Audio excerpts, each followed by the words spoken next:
Ladies and gentlemen, welcome to the Pac-12 Live Chat Show here on the Voice of College Football. It's week 4, and we want to welcome you to our show. We're here tonight to talk about the West Coast.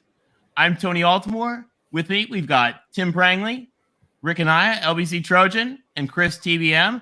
Guys, welcome to the Pac-12 Live Chat Show. How are you guys tonight? Great. Thanks, Tony. Fantastic, Tony. How are you doing? Oh, I'm good. I'm excited. What a week we had and what a week we have coming up.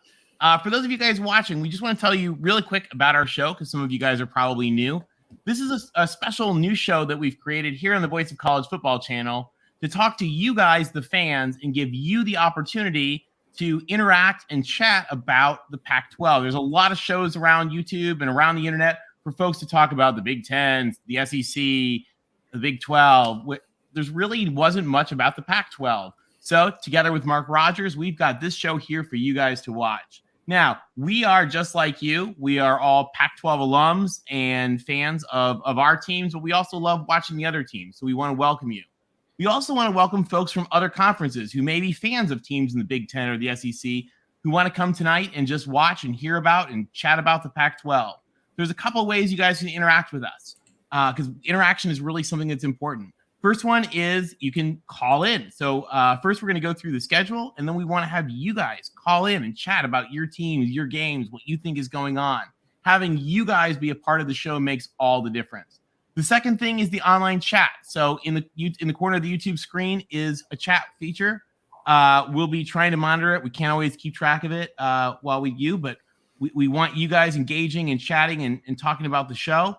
And the third way, which gives you a chance to help steer the conversation a little bit, if you want to help support the Voice of College Football channel, you can do so with the super chat, or down in the description are Venmo or PayPal links for folks that aren't with us live.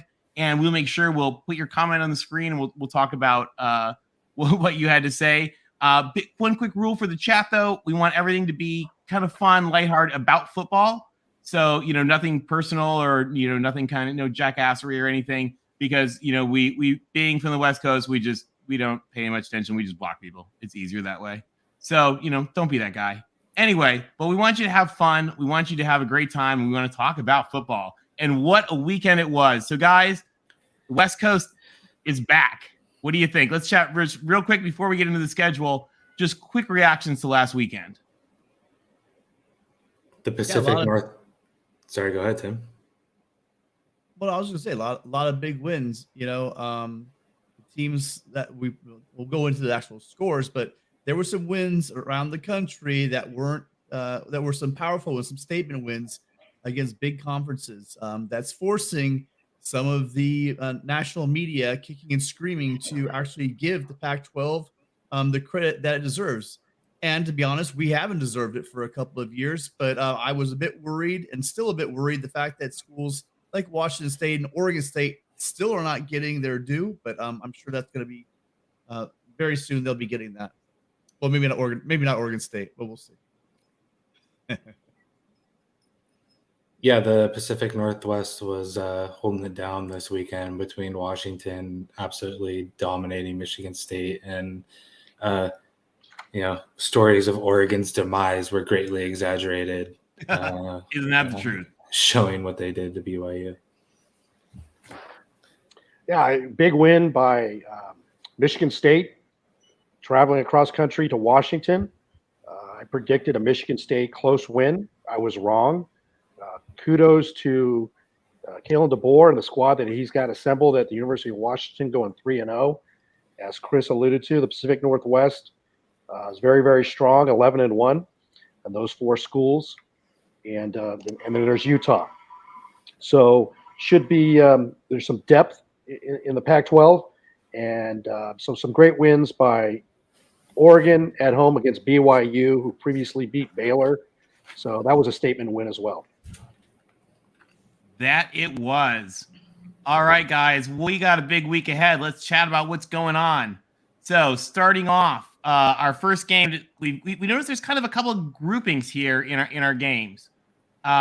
We've got 2 games that really kind of have big, I think, kind of championship implications to them, that may really help drive who we're going to see in our Pac-12 championship game.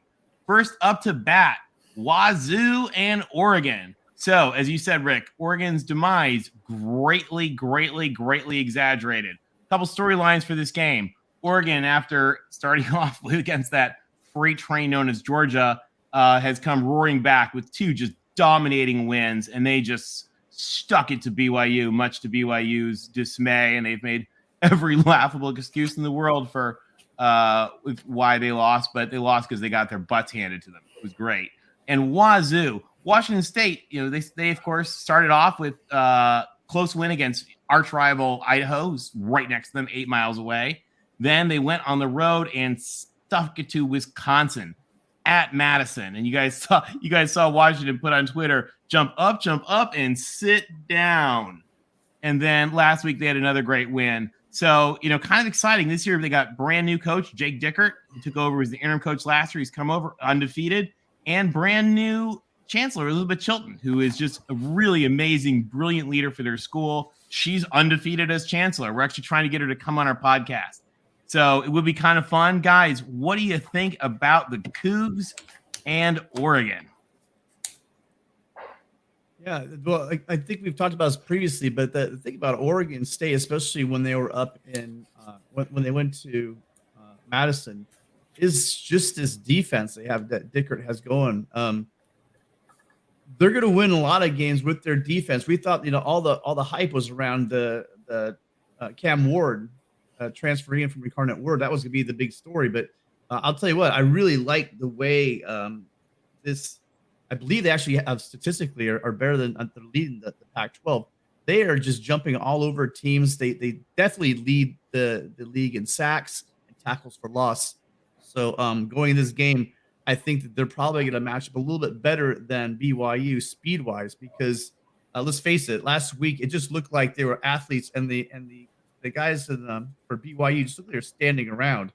And the running back for Oregon, Irving, that dude just looked like he was in a different gear when it came to getting outside and just running right past the Cougars.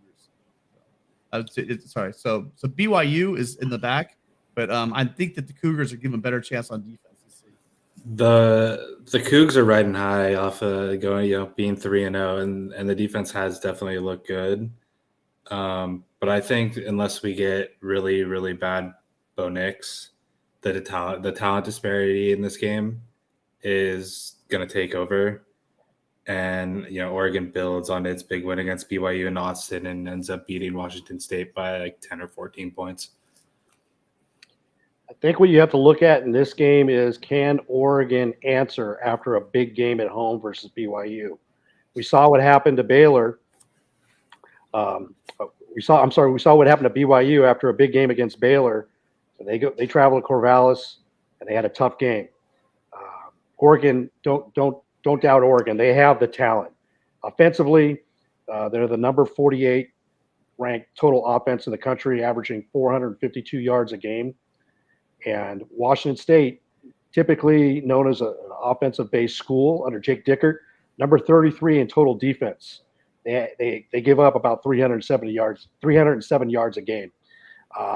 But they're 97th in total offense. So that's where the juxtaposition is like Chris said, can Bo Nix manage the Oregon offense, limit turnovers, and to beat Washington State? I think it's going to be a very close game, but I do give the nod to Oregon by a field goal. Well, you don't think they cover, right? It's 6.5. Is that the line? It is 6.5. Yeah. Yes.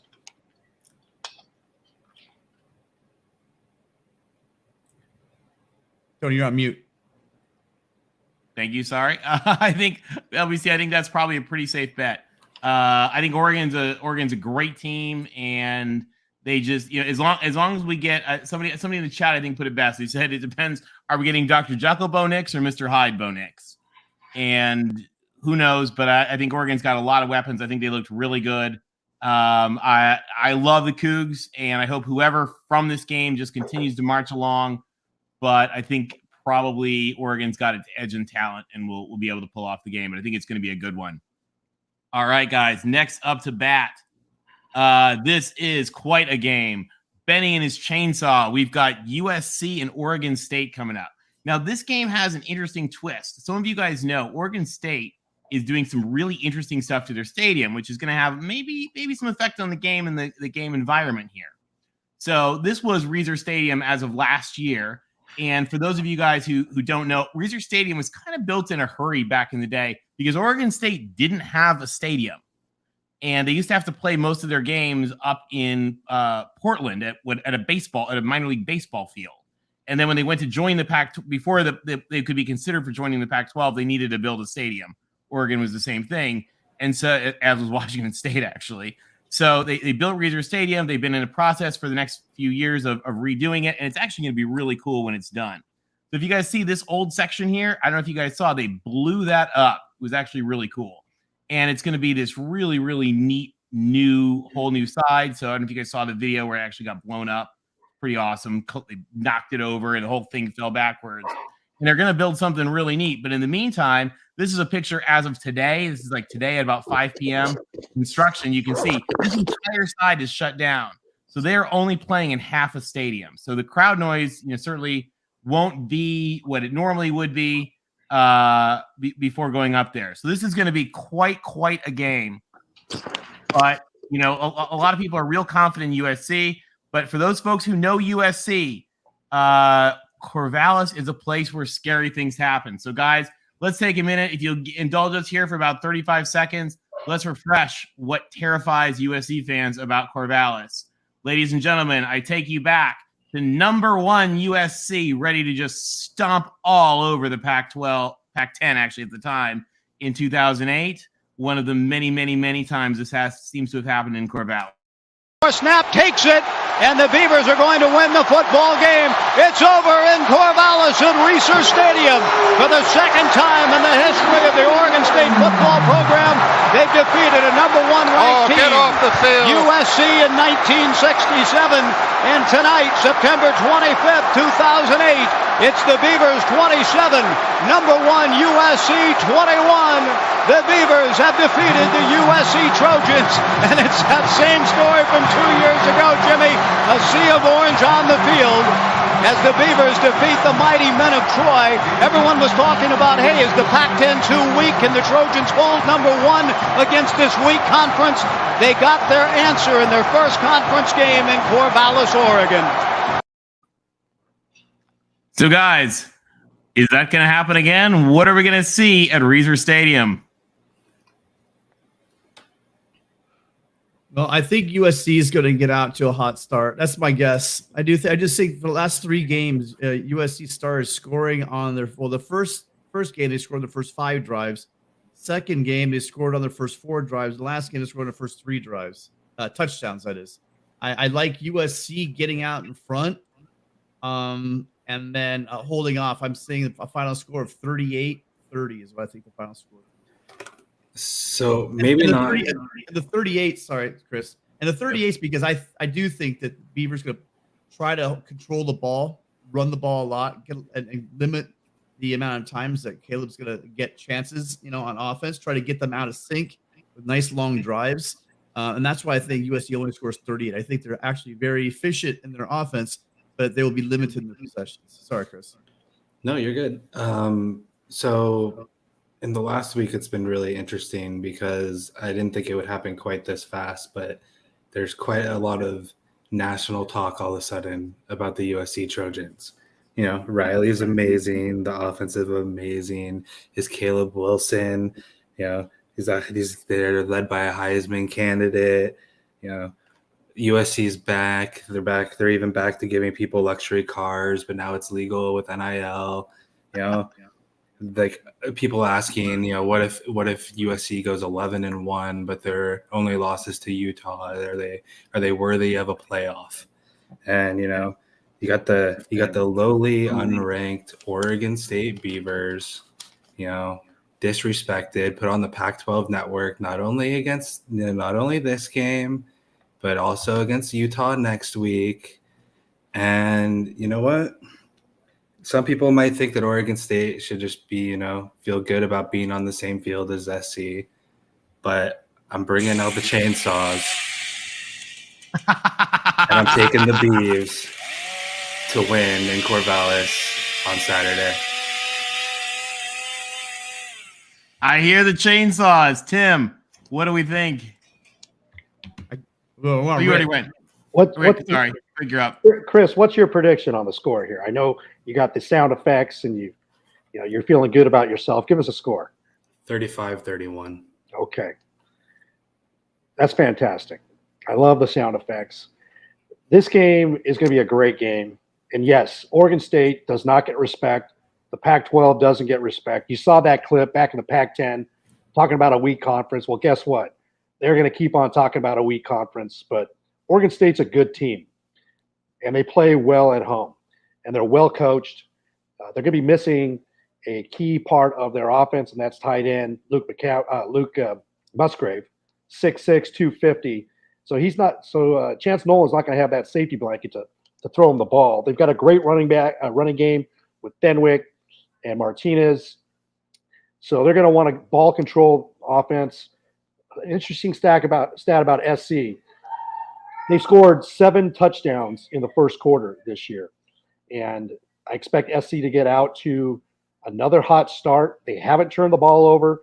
They lead the nation in turnover margin with 10. Do I expect them to keep that up? I would like to see that, but chances are, USC is going to turn the ball over. It's going to be a physical game. And Oregon State knows they have to take away the ball to give Chance Nolan and their offense more opportunities to score. At the end of the day, though, Oregon State's not going to have enough to keep up with this offense, and I see SC winning 38-27. Yeah, and that's a big thing. Musgrave, he's a big guy. He's a tight end for them, but he's also sure hands, like you said, because I think the problem, and maybe the Oregon State fans can chime in on this, is they've had a hard time, their receivers holding on to the ball. And, they've also, at the same time, I've been worried. My big worry was them running the ball, but they haven't shown they're able to run the ball like they did last year. Again, I would like to hear from our Beaver fans on why that might be as far as the running is concerned.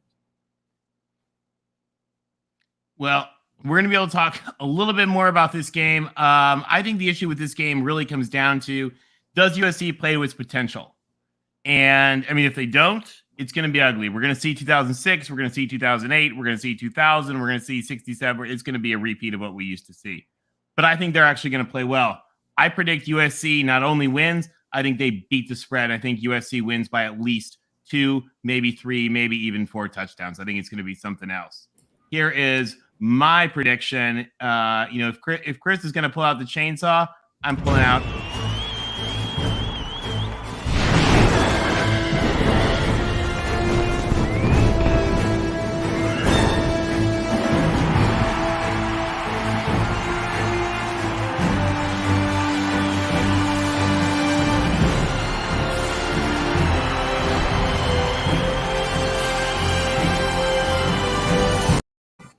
Beavers, we've got you.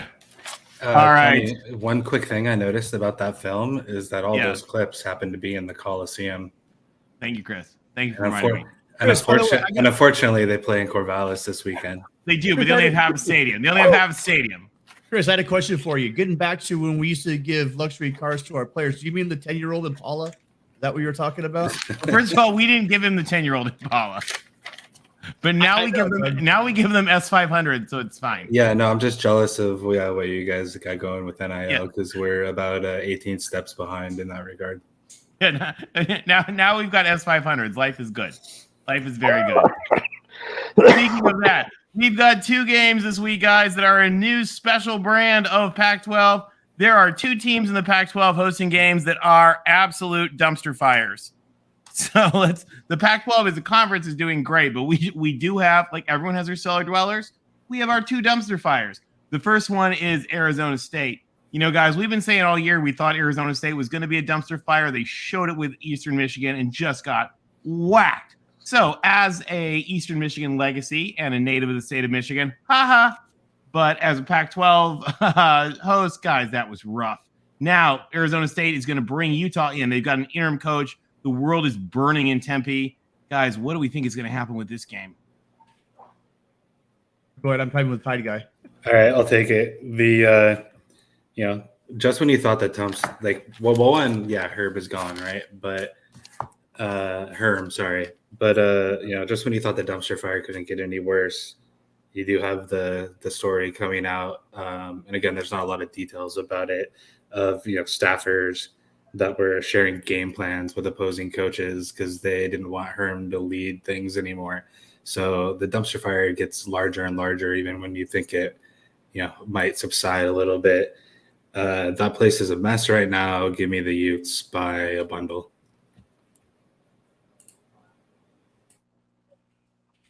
Tim, what do you think? Go ahead, Rick. Yeah, this is just bad, and what a time for ASU to get Utah. Herm's gone, ASU's just in shambles. Utah is just a tough defensive team. They rank number 9 in the country in total defense, just giving up 236 yards a game and just over 14 points. ASU has got nothing on offense, nothing on defense. This is just going to be a beatdown, and Utah is going to roll. I see Utah winning by 35 points. Yeah, this is a mess. This is going to be a one-sided affair. The Arizona State I guess, can't get any lower than they are right now. And I think that Utah and Rising have a lot to prove. They're going to come in and crush them. I don't even have a score. It's just going to be a one-sided affair. Utah wins big. I think you're right. I think it's gonna get real ugly real fast. It's been a rough week for Arizona State. They do talk about like you said, Coach Whittingham. Somebody pointed out Whittingham said they're sort of like a wounded animal to watch out for them. I don't think Utah is going to be surprised by them, but Arizona State, just what we've seen. I mean, they gave up 60-some points to Oklahoma State. They got whacked by Eastern. I think their gig is up. I think it's going to get uglier and uglier as the season goes on. So, somebody in the chat, we're going to do callers in a little bit. Send me a note in the private chat real quick if it's about this game. But guys, let's talk about what else is going on. Boulder is on fire. And it is, Colorado might be one of the worst teams in football. And this is really kind of stunning. So if some of you guys are actually maybe too young to know, Colorado won national champion in the 90s. They won Heisman trophies. This is the school that has Ralphie, the greatest mascot in all of sports. Joel Klatt, the king of Fox, it was their quarterback. Rashaan Salam, just an absolutely stunning, amazing player, won the Heisman Trophy. Jeremy Bloom, the Abercrombie cover model turned Olympic skier, turned one of the best punt returners and wide receivers in all of sports. These guys used to just dominate for Colorado. And now, just Boulder is burning down. Athletic director put out a statement essentially begging for fan support in this tough time. It doesn't get much worse than that. Guys, Colorado is hosting UCLA. UCLA's had a little bit of a slow start despite being undefeated, kind of sometimes playing a little bit to the competition. But they're headed into Boulder, and the world is on fire. What do we think is going to happen? Chris, why don't you By take the way, the lead just on one thing before we get there. Sure. Out of respect for Ralphie is not in this picture, you'll notice, because Ralphie deserves better. So I kind of want to say a couple of nice things about Carl Durrell in case he gets fired real soon. Carl Durrell is responsible for some great feelings at UCLA, like beating SC 13-9 as a coach, or having a 10-win season, or winning the Rose Bowl as a player, or winning 3 or 4 against SC as a player. And he's going to be responsible for some more good feelings this weekend when we win by 24 and we move to being 4-0. Looking forward to our biggest test of the season on Friday night against Washington in the Rose Bowl the week after. Yeah, I was really a bit surprised with the display on both offense and defense we saw last week from UCLA against South Alabama. I'm not sure what Chip Kelly is doing. I don't know if he's just maybe trying to be as vanilla as possible. It didn't appear that way. They're very lucky to win that game. They were, and it doesn't excuse, even if you're being vanilla, it doesn't excuse the execution errors of having. There's a play where Charbonnet we thought he scored a touchdown off a pass. Then the next play we fumbled the snap. Another play where we give them the ball on on like another fumble that we give them the ball on like the 40-yard line off a pitch play. Just like some sloppy things, ball handling wise.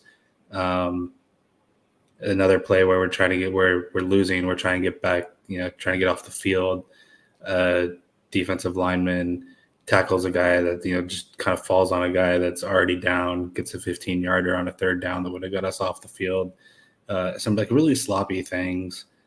I'm glad that we escaped the Sun Belt, but we didn't look very good doing it.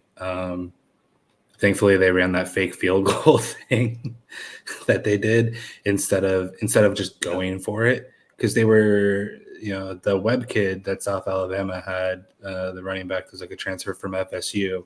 That guy was actually pretty good actually. And if they just hand the ball off to him, to win the game in that spot instead of trying to get cute with this fake field goal thing they did, then they might do it. And now we're looking at 2-1 instead of 3-0. But but we escaped. But there's a lot of things that we got to fix. That's for sure. Well, starting with the fact, if you'd have told me that they were going to outrush you guys, 162 to 144, that's the stats are very, very even. But the one that's lopsided is not even lopsided. But they outrushed you. But the fact that you guys only rushed for 144, that's really an indictment on what the hell is Chip Kelly doing. Is it the line? Why couldn't you guys run the ball better on South Alabama? The line's certainly not as good as it was last year. We didn't look good. It would be interesting too, because there were like a few situations where we would pop off for like a couple of good plays, and then we never had the moment, especially early, where if you're a good team, you kind of capitalize at certain points of the game and make it not a game anymore. And in literally all of those spots, without fail, we would have some kind of catastrophic error that would prevent us from doing something good. Mm-hmm. Yeah, Charbonnet, I don't want to beat a dead horse, but Charbonnet, rushed for 6 yards a carry, which is great. That's good. But again, he was held to under 80 yards rushing for the day.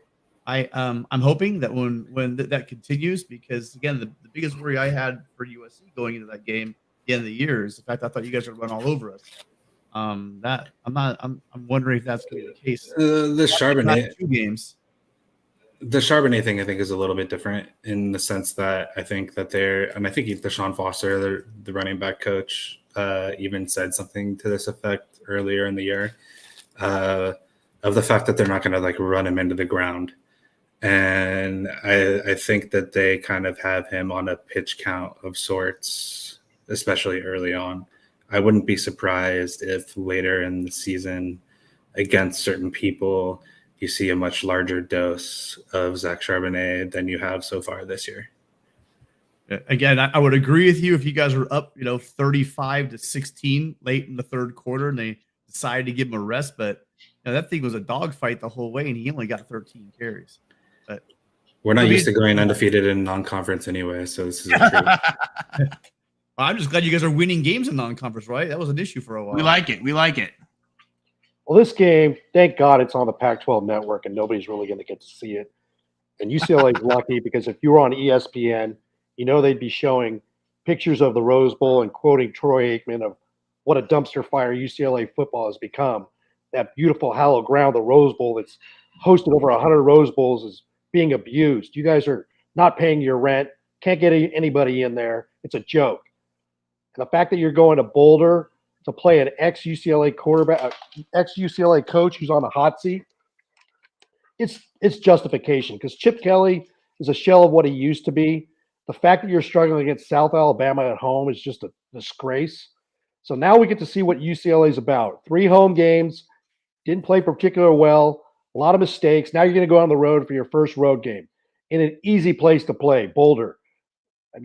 look at the team. I think basically Colorado has got blown out of all 3 games. Every team's covered the spread on them. The spread is 21.5. UCLA should beat them by 28, but they won't. UCLA will win by 11. And again, you're lucky though, because it's on the Pac-12 network and nobody's going to really get to see it because you're playing Colorado. But good luck. I think Colorado defense really bad. I didn't give a score to that. I think they win big. I think that it's UCLA is going to win somewhere around like 33-17. I think is what the final score is going to be. I'm going to be honest, guys. I think some of you are underestimating the dumpster fire that is Colorado. I'm a big Colorado fan. I mean, you guys saw shout outs to the past. Colorado has such a rich history. I think Ralphie deserves better. I think UCLA has got a strong team. I think they're going to embarrass Karl Dorrell. And I think that I don't know if Karl Dorrell will coach his team through the end of the season. I don't know if Karl Dorrell will survive his next big slaughtering loss. Based on the athletic director, Rick George's plea with the fans to understand, Karl Dorrell is a pretty small buyout. If UCLA comes and just waxes them like I think they're going to, that could be the end of the Dorrell era at Colorado. We're going to see. It's going to be really interesting. We'll see what we have to say at our USC postgame live.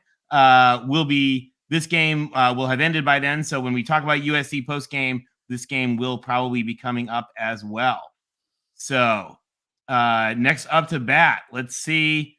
We've got our couple good games. So, we had our big championship games. We had our dumpster fire games. We got 2 games I think are going to be really interesting coming up. First up to bat in Seattle. Now, you guys know our good friend, the Stanford Tree, is going there and premiering the new tree. So if you guys didn't get a chance to check out our show with the Stanford Tree, where we did a Pac-12 live chat show with him, definitely check it out. Awesome guy. We're going to get to see a new tree. Couple storylines coming up here in Washington. The resurgent Huskies, they came and just wiped the floor with Michigan State. Now, we talked earlier in our season about Kalen DeBoer, how he's done nothing in his career but win, win, win. Dubs up because, wow, he has started to show that in a rapid turnaround of Washington from what they had been before. So, shout out to him. And a special shout out, by the way, to Jen Cohen. I don't know if you guys know about Jen Cohen, one of the coolest stories in college sports. She, as a young little girl who loved football, but girls didn't really like football, wasn't encouraged as much about football, her dad would bring her to all the Husky games. And just kind of out of the moxie that goes with, being 11 years old or whatever, just started to write letters to John James and became a pen pal with the dog father himself, legendary Washington coach. Today, she is their AD. And she was a little bit on the hot seat and with the whole Jimmy Lake mess, brought in Kalen DeBoer, and things are just looking up. David Shaw and Tanner McKee are coming into town, guys. What is going to happen with the dogs and the trees? A little bit Cardinal action. Yeah, I think that Stanford might be the second worst team in the conference, and I mean that by a fair amount. Also, the fact that Smith's going to be out for the game, Filkins is going to be the running back. Kalen DeBoer really, when he was in Indiana, he's at OSU Indiana, really got things on track, and I just see the connection that the DeBoer and the breath of fresh air that he's breathed into Penix's game. Their offense is moving. I watched that game twice because I really want to see what was in the sauce, because they're just moving the ball, big chunk plays left and right. I think that you're going to see more and more of that. They've got a great secondary, so that any chance that we see McKee get hot, probably not going to happen. I really think that Washington wins this game big. Penix again has this great he's week in and week out, he's hooking up with McMillan for these huge plays, either for touchdowns or their 60-yard bombs, like we saw the first drive against Michigan State last week. They just got something going on up there, and I think it's going to continue to roll. I'm seeing the Huskies winning big, something in the range of like 38-10. I don't think that Washington scores very much ball in this game. I'm going to echo a lot of the same sentiments. Everybody after that Michigan State win for Washington is gushing over Kalen DeBoer and Penix, and I agree with them. And I said week 1 when Stanford played Colgate that that would be the only win Stanford has all year, and I'm going to stick with that until they prove me wrong. And Washington wins huge. Yeah, Stanford's just overmatched in this game. The fact that Smith is out is only going to hurt them. Stanford ranks DFL, dead freaking last in turnover margin. They cannot hold on to the ball. They turned the ball over 4 times against Colgate and 4 times against USC. And that crowd is going to be raucous up there because Kalen DeBoer has got this team believing. Washington they're no joke. They rank number 4 in the country in total offense. So they're going to be bringing it with Michael Penix. And Stanford's just going to be overmatched. I see Washington winning this game handily going away, 45-14. Yeah, I'm with you, Rick. I think you're on mute, Tony. Thank you. We love our friend the tree, but I don't think they're up to bat with what the Huskies have got. Just too many weapons. We saw how Penix looked against Michigan State last week, and assuming they don't have a complete breakdown, and given the game is at Husky Stadium, I think Washington wins big, and Washington continues to be one of the surging stories of the conference en route to a pretty strong ranking. Next game up to bat, we've got one that's going to be interesting.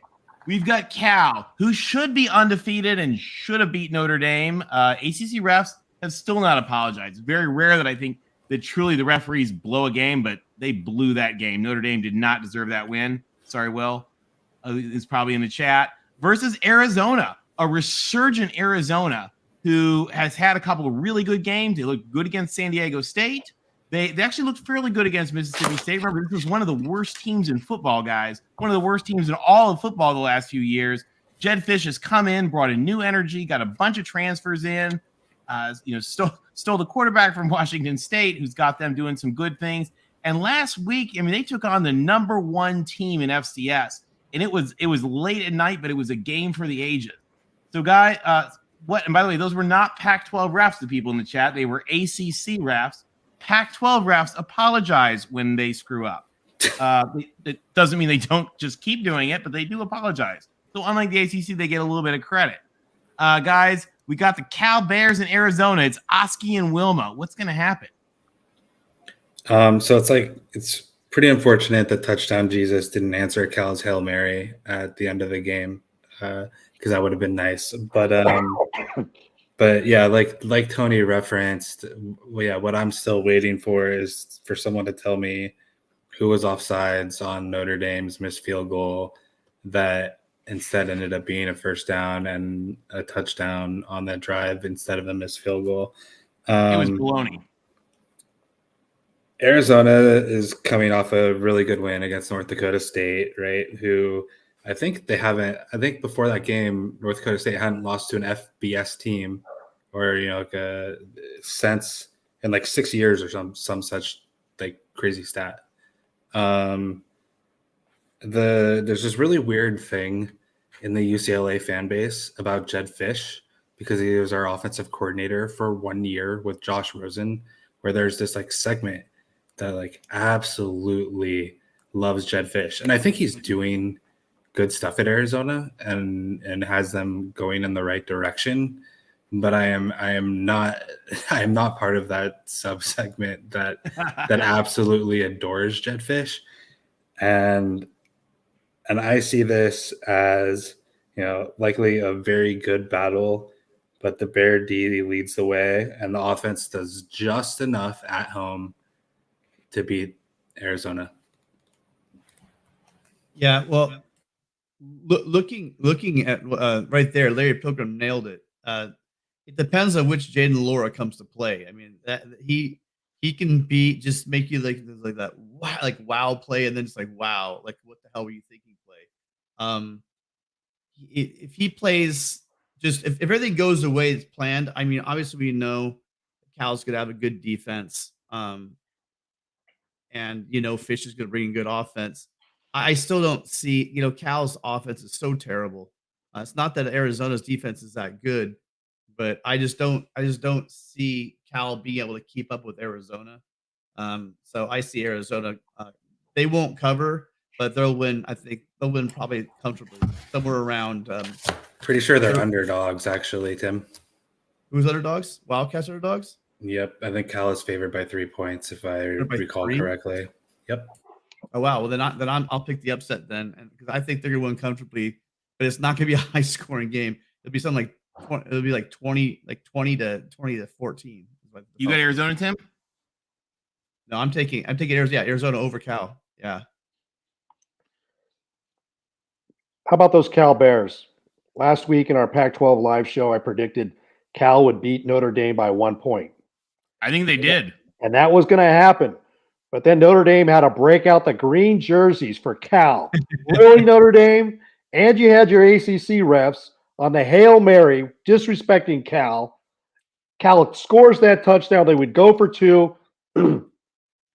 And, hey, I would have been close on the pick. But Cal's Cal.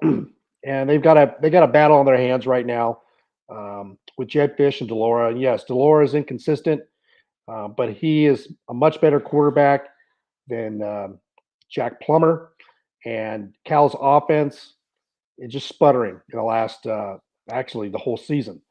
So points will be at a premium. I like the dynamic offense that Arizona has and has improved. I see Arizona winning this game by a field goal. LBC, I think that's actually real spot on. It's about what I was going to say. I think it's going to be a good game, but I think Arizona is going to be just a little bit better. But I think it's going to be a fun one, and it's going to be a good one to watch. Also, not a lot of games going on in this time frame. So, that kind of like dinner time game, I think this is going to be a pretty good one. It's on the Pac-12 network, that god-awful thing. So if you do get the Pac-12 network, guys, I think this is going to be a pretty good one to take a look at. So that's what's going on in the games this week. Now, we're going to talk about the conference in just a minute. But, guys, one of the things that makes this show unique is we want to hear from you. So we've been engaging with everybody in the chat, which is a lot of fun.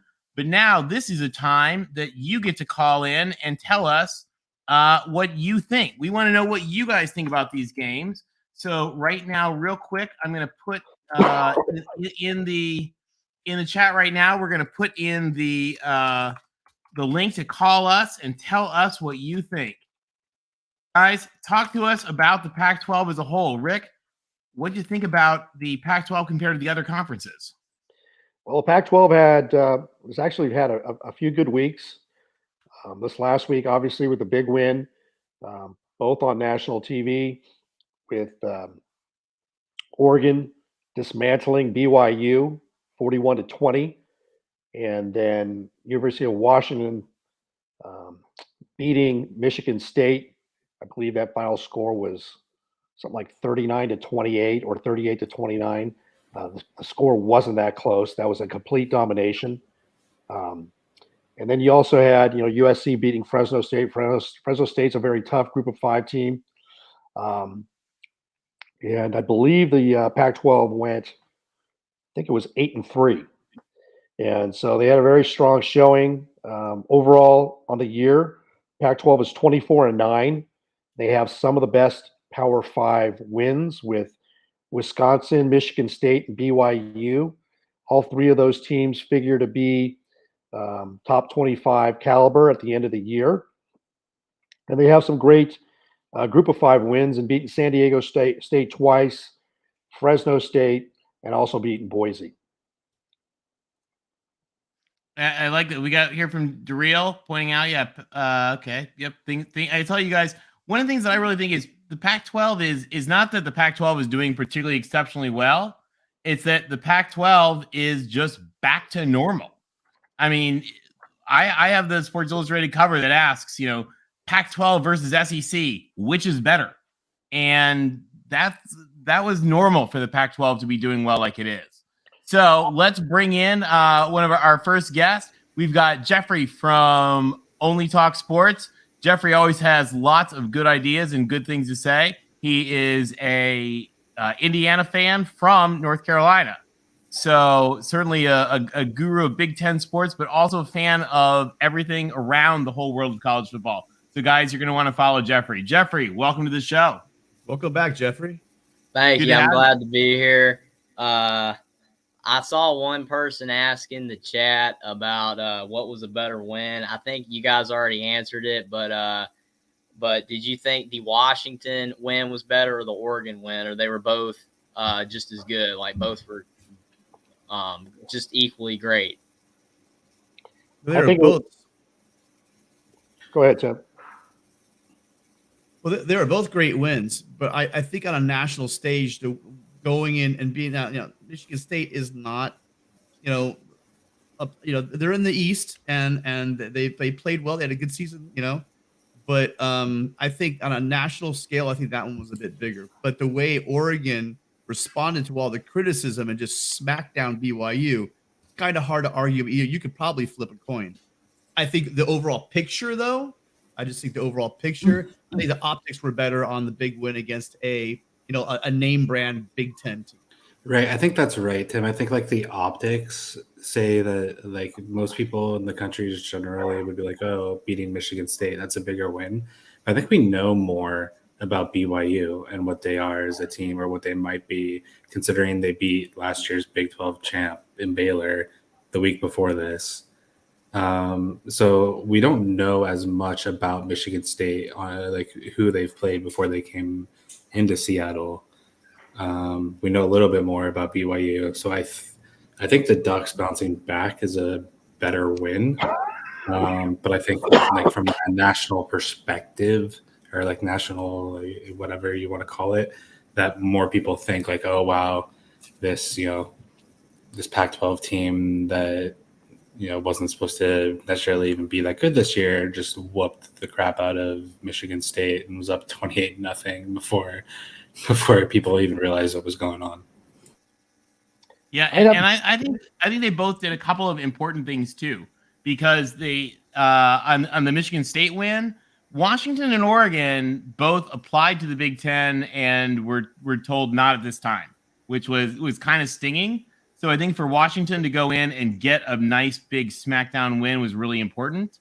There's also been so much just like gag-inducing like nonsense about realignment coming out of the conference that BYU is going into, and also the so much controversy with BYU constantly, and that very much conflicts a lot with many of their controversies conflict with Pac-12's core values that are very important to Pac-12 and Pac-12 universities. And so, for Oregon to go in and make a smackdown, not only said a lot on the field, but it said sort of a lot about realignment too. I think there were both big wins for different reasons. I don't think anybody expected Washington to beat Michigan State. Michigan State actually did. That's right. You did. I did because I'm the Indiana fan. You did. You called it. You called it last week. But, from a national perspective, when I'm talking about the media, yeah, I know. It's the Big Ten. It's Washington. They were 4-8 last year. They didn't get a lot of national respect. The fact that they beat them the way they did, now people have to stand up and take notice. Oregon, that was a great win because they answered a lot of questions. There was the narrative going on about Oregon, Dan Lanning, what's going on with the Ducks getting boat raced in Georgia. They stepped up and they beat a quality team. And both of those teams, being BYU and Michigan State, are going to be top 25 caliber. And Michigan State is capable of knocking off a Penn State, an Ohio State, a Michigan. And then that's going to help out the Pac-12 because guess what? A team like UW, who wasn't even picked to win the Pac-12 or compete for the Pac-12, knocked off Michigan State. And in comparison with Oregon, they knocked off a BYU team that took care of Baylor. And BYU also has a great schedule. They're playing Notre Dame and they're playing Arkansas. So an SEC team and an independent. And so they have opportunities to get some big wins out there. And so Oregon and Washington are going to kind of be in a similar situation last year, with Oregon going in and beating Ohio State on the road. And then Washington, and remember this: Washington was, like you said, 4-8, and Michigan State was 11-2 last year. And so that optic. Now, how much of that was Walker as running back? Who's gone now? That might have had a major factor in that game. But again, it's just purely optics. But again, both great wins for Pac-12. Yeah, the reason why I had a feeling Washington would win, if I wasn't an Indiana fan or, watching, I wouldn't have picked them because I wouldn't have known nothing about Michael Penix or Kalen DeBoer. But knowing what they both did when they were at Indiana, and plus with the transfer portal, USC was 4-8 last year too, and Washington was 4-8, and teams can turn around easily now with the transfer portal because Michigan State was 2-5 the year before that, and then they went 11-2 last year. So you can't really base these teams off what the records are last year anymore because teams can flip so fast now. Well, the reason why I called the win was the fact that Michigan State was dead last in pass defense last year, and I was watching Penix in that offense. So I said, I just don't think they'll be able to stop him, and they couldn't stop him. And Jeffrey, just so you know, something I was kind of laughing at. My dad actually called this one too. My dad played for Michigan State, and Michael Penix drove his beloved Spartans bananas. And my dad told me the minute because he knew that they were going to Washington this year, and he laughed. He said, the minute I heard that Penix was going to Washington, I knew we were toast. That's funny. I was going to ask something else too.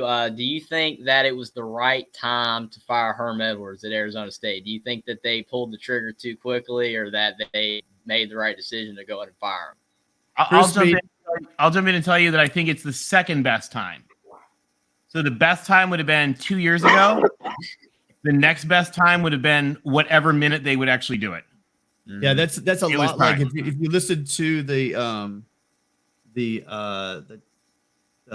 conference, what's it called? Chris, help me out. The Woods Podcast of Champions. Yeah. David Woods has been saying, the best time would have been, months ago. The second best time is right now, and that's exactly like what Tony's exact. Oh, does he say that? Oh, yeah, he said by the way, I was not stealing that from I love the Podcast of Champions. I don't always listen, guys, when you get to the boring parts, so sorry. I was not stealing that from you. I was stealing that from cheesy entrepreneur quotes. Oh, but if you're a Pac-12 fan and you are not listening to that, again, what are you doing? It's entertaining. And, they're awesome. It's just an amazing listen. There are. I'm going to tell you guys right now. There are two great Pac-12 podcasts that everybody should be listening to. One is the Podcast of Champions with David Woods and Ryan Abraham, the USC and UCLA, probably moving to the Big Ten at some point. Hysterical, very on brand from the Pac, but also really, really insightful. The other one, not quite as insightful, but actually funnier, is the No Truck Stops podcast, which is about the Pac-12, and also definitely worth checking out. And Trojan fans out there, if you're listening, please listen to that, because you can just hear, you can almost taste the salt and the tears from those guys. They talk about how great USC is doing this year. Absolutely wonderful. You can. It's entertaining. Absolutely wonderful.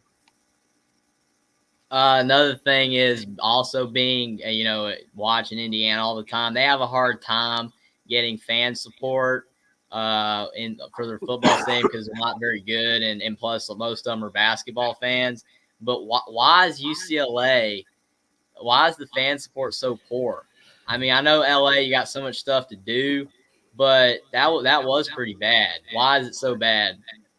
I think that the narrative is a little bit misguided in the sense that, I don't know how many fan bases outside of like somewhere like Nebraska would go through their worst.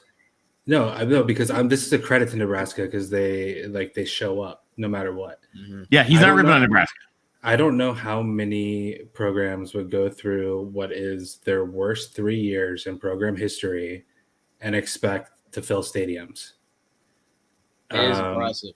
And Chip Kelly's first 3 years at UCLA were the first 3 years for the program since its inception by record. I don't think a lot of people realize that. I think a lot of people are like, oh, Chip Kelly, like, couldn't be that bad, Chip Kelly. But it was. And the other thing is yeah, like when there's no enthusiasm for the program. It's like very dry, boring times. I think when we win, I shouldn't say if, because we're going to, when we win this week against Colorado and Washington wins, and both teams are 4-0, and you got an interesting game on Friday night against the Huskies in the Rose Bowl. If it's still 30,000 that game, then yeah, we can say there's an issue there. But what, like in 2014, we led the conference in attendance. If we win and there's excitement around the program, or even last year when we played LSU, people will show up. But when you're playing South Alabama and Alabama State and Bowling Green, and like, you know, you went 8-4 last year, but you didn't beat anyone over a 500 record, and the 3 years before that were the worst 3 years in your program's history, then it makes a lot of sense that people aren't showing up, and there's a lot of reasons for it. And I'll tell you one other thing, and this is not in defense. The last few games, their fans, their lack of fan support was gross and embarrassing. Just was. And Chris pointed out there's a lot of really good reasons for that, but like it's just flat out bad, no question, end of story. But in a lot of years, they still take a lot of flack, even though they have more people than a lot of these other places. So, for example, the Rose Bowl holds about 95,000 people. UCLA typically puts about 50-some in. Say, okay, that's about, you know what? They're like average most years. Their average is more people than the Baylor Stadium holds. It's way more. Even a crappy UCLA attendance game is more people than Central Florida holds. It's more people than Texas Tech holds. And so some of these fans that you see, like, just, oh my God, UCLA, they don't love their team. And it's like, guys, they have more people than you do. Now, their stadium's half empty because it's 95,000 people, but they have more people than you do. So I think Chris is right. You know, if they keep winning, they get into the conference games, people actually, you know, start to come out. The other thing is and this is not an excuse, it's just an FYI because it actually matters, is that their students didn't move in until this week because they're on a quarter system. And their stadium, by the way, remember, guys, is also 45 minutes away from the campus. And it takes 45 minutes. At least. Right. At least 45, probably maybe even longer. And all right, Jeffrey, we got a couple more folks coming in. Anything else real quick? Just two quick things. Number one, do you think that Karl Dorrell is the most likeliest coach to get fired next in the country, or do you think there's another head coach somewhere else that is more likely to get fired quicker? Guys, go quick. Easy, Harson. Yeah, I was gonna say, I don't know if Colorado cares as much as the way that like the Auburn does, in the sense that like Auburn might not be as big of a problem, but Auburn might fire their guy well in advance of when Colorado finally decides to cut bait. Yeah, I think though Dorrell's is, and Karl Dorrell is a great guy. He's a really neat guy, but based on the athletic director message from that, I think it's going to get really ugly real fast. And the last thing, real quick, do you remember a couple weeks ago when you guys asked me to put the link to my channel in the private chat, and you guys were going to be nice? Yes, will you do that right now? Chat? I got it right now. I actually figured out how to do it, so I'm going to do it right now. All right, give us that link. You guys follow Jeffrey. Jeffrey's awesome, and you guys should really check out his channel and follow him. So, thank you so much, guys. We're gonna post it right now. It's Thanks, Jeffrey. That's right there. I think I should put it. Jeff, what's the name of the channel, Jeffrey? Only Talk Sports. All right, Jeffrey, I'm signing up for it in just a minute myself. Thank you. Thanks for joining us. All right, to our folks who've been waiting, thank you guys for having some patience. We'll bring in a couple of you. Let's bring in Larry and Tide Guy. Connor and Austin will get to you guys in just a minute. Guys, welcome. How are we doing, guys? Good. How are you? Welcome to the show. What do you guys think? It's going to be an interesting weekend in the Pac-12. Yeah. So, hey, Tony, what do you think about BYU's excuses and confirming that you and I believe they're a G5 because we're in week 3? They have 2 guys go down and they can't win a game. They get blown out because they have 2 guys missing. Well, they also tried to blame it on like one call from the refs. They're like, there was a holding call. It's like, guys, you got your butts whipped. Another reason I don't want to be in the Big 12. Those guys were out against. I want to be tied to those clowns. Those guys were out against Baylor too, weren't they? Yeah. Yeah. Right. Exactly. So, they're just insufferable. Anyway, You know, I remember I've been appalled actually, just like how insufferable. Like it's the one thing that I think has been kind of good is that in all this realignment mess, some of the Big 12 fans or some of the have like sort of understood, I think, a little bit why the Pac-12 has never. I mean, there's so many reasons that they've never fit in the Pac-12, but I think people are starting to like maybe be like, wow, there is a cultural difference between some of these schools. Right. And that, you know, it's a good thing, I think, for people to realize that it's not just interchangeable Legos. There's a culture and there's a reason behind conferences in most cases. And this is a conference that has a very, very, very strong culture. And it's a culture actually that meshes well with the Big Ten and has meshed very closely with the Big Ten for 75 years, which is why you sort of saw the two schools that fit well in the Pac-12 also fit well in the Big Ten. And it's why those conferences have always had that relationship, and that relationship didn't go with other conferences. So you posted my comment when so I listened to Coach Whittingham for the Utes, and they asked him about. I love him. Yeah, well, he's so down to earth. He's like the dude next door. You could be mowing your lawn, and he'd be the guy to come up. Hey, how's it going? You know, I mean, I've met him quite a few times. He is so down to earth. You wouldn't even, if you didn't know who he was and you met him, you wouldn't know that this guy is on a national level for real. Well, and so much of the Utah team is like that. I don't know if you guys in the chat, by the way, if you haven't seen the Britton Covey comments about when Britton Covey, star of Utah, team captain, amazing, awesome guy, who's now on the Philadelphia Eagles. Got called up in the practice squad. It was a big excitement, and then they wouldn't let him in the parking lot. So he went and parked with the tailgaters and walked into the stadium. And he said, "You know, it was kind of good. I didn't play real well. I think I probably need to walk through those folks again." You know, I mean, just very much in the culture of Utah. Utah's got a great team full of really good folks. Yeah. So you know, like he said, Whit said, you know, he was asked. He said, "What are you expecting now that Herm Edwards is not there?" And you know, he said, well, their coordinators are still there, so we're going to pretty much see the same schemes. But he did say, and I loved how he said it, he was like, you know, but they're a wounded animal, and you just don't know how a wounded animal is going to act. And so look at when Kalen or Rolovich left. I mean, Washington State came to life a little more. Yeah. So we'll see. And look at when Gary Patterson got fired from Texas or from TCU. They fired back and beat Baylor last year. So yeah, you never really know. Yeah, and I'm glad we get to face Emory, and then we get to face DTR before we have to face Caleb. I think it's going to be good for our defense to kind of face some more of these quarterbacks, these dual threats. You know what I mean? Larry, Whit was very political. I mean, he's a great guy. That was the coach answer, but everybody knows in the Pac-12 that ASU lost a lot of talent to the transfer portal because of that situation that was going on there. So, I mean, I don't expect them to be a wounded animal. They're a dead animal. They're basically roadkill. And Utah is just going to take them. So I agree a little. That's a great thing to say, but they have nothing. You can talk about TCU and Washington State as examples of that happening, but then you also have a recent example of Nebraska, and a lot of people saying like, oh, you know, they're going to go out, you know, Scott Frost is gone, and they're going to, and that didn't happen. And I think the phrase of a dead animal is probably a little bit more on brand, especially if they were playing someone else in the conference that maybe I didn't think was as good as what Utah, but I think Utah is, then I think that maybe they start to turn it around this game. But this is not the week for that, and I don't think the Utes. Yeah, no, they're much deep, to worry about.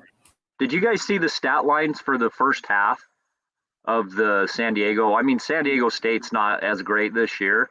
Utah held them to like 80 yards in the first half, rushing and passing combined. And they had 170 something yards total, but it was, I think almost 100 of those yards were against the third string guys in the fourth quarter. That defense looks like they're starting to play together, if that makes sense. So I think Utah is going to hold them hold him down pretty good. But as long as Emory Jones doesn't have the same game he had against Alabama last year, we should be fine. Because I don't know if you guys watched that game, but he was pretty good against Alabama last year. Emory Jones was. So, Yeah, he was.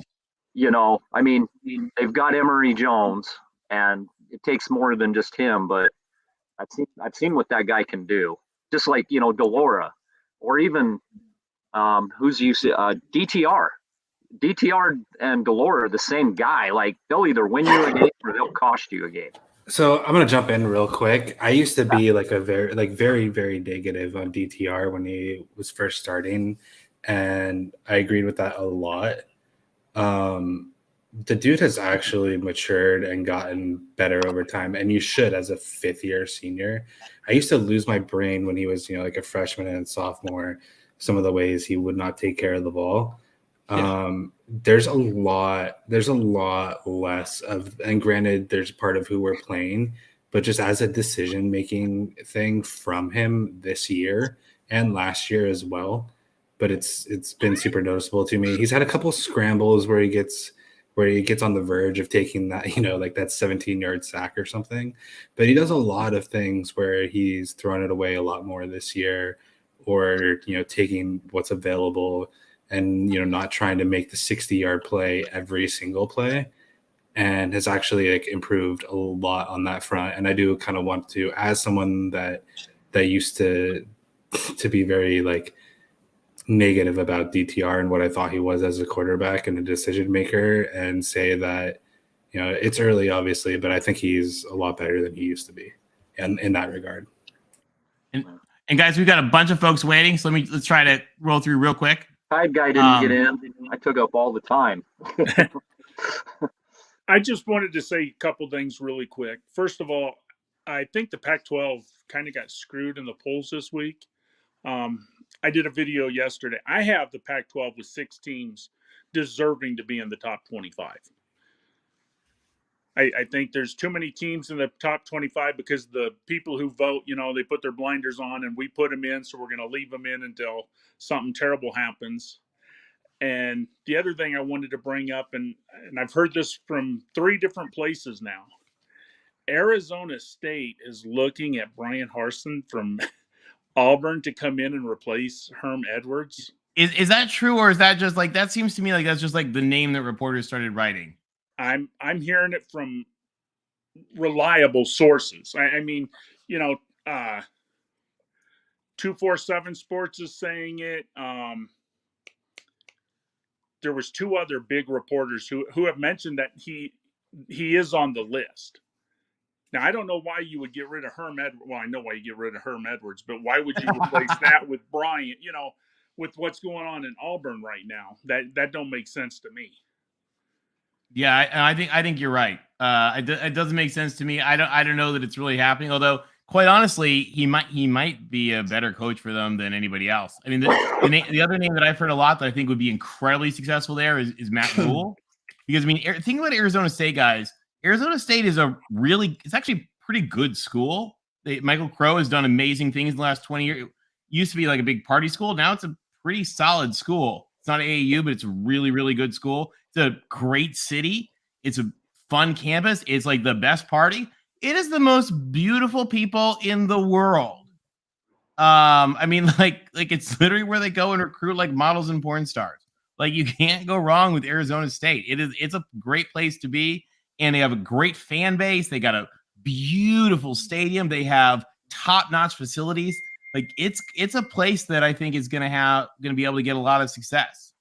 If I have to hear that Rule, I could see him going to Arizona State. I don't see him going to Nebraska. The problem with Matt Rule, and a lot of people might not know this, he's 2-16 against top 20 or top 10 teams. Is he? Yeah. So I mean, that's a big, for a place like Nebraska, that's going to matter. Now, a place at Arizona State, he is a good coach, and so that don't matter as much. I think he would fit better with Arizona State. If I have to hear the phrase sleeping giant one more time, Arizona State has been a sleeping giant for 45 years. Rumpelstiltskin had a shorter nap. My God. They're just inept. at Arizona State. Pick the president, pick the AD, pick their agenda, their recruiting. They just can't get it right. And it's the easiest school to get into academically in the Pac-12. And they won't figure it out. I mean, this news about possibly hiring Brian Harson, that's on brand for Arizona State. I mean, come on. That's true. They hit their peak with Kush. They hit their peak with Kush, and they're going down. There's no reason why they are not recruiting at a higher level. It was a bad failed experiment. And just again, one of the many reasons why the Pac-12's laughed at is hires like Helton, like Lake, and we're don't seeing hire what's happening because of it. don't hire the interim. Oh, Austin, I think, do you still have your YouTube on? Austin, you want to mute the YouTube? Hey guys, I'll get out of here so you can get more people on. Great show as always. Thank you for joining us. Hey, you are always welcome. You're welcome to just hang out if you want. We can leave you on. Thanks, Jeff. No, that's fine. Get other people in here. All right, thanks, Jeff. If you go slow later, I'll hop back in. All right, awesome. Good to have you.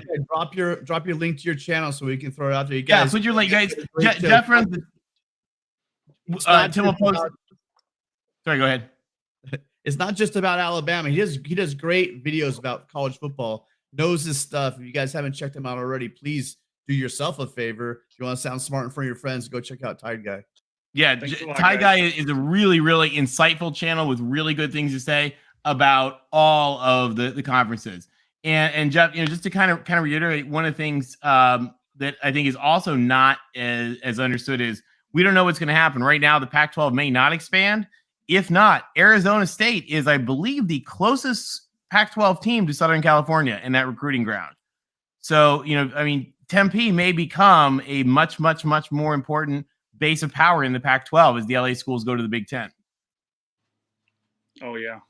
So it's going to be even more interesting. Anyway, thanks for stopping by. It's so good to have you. Hey, thank you. I'll put my link in.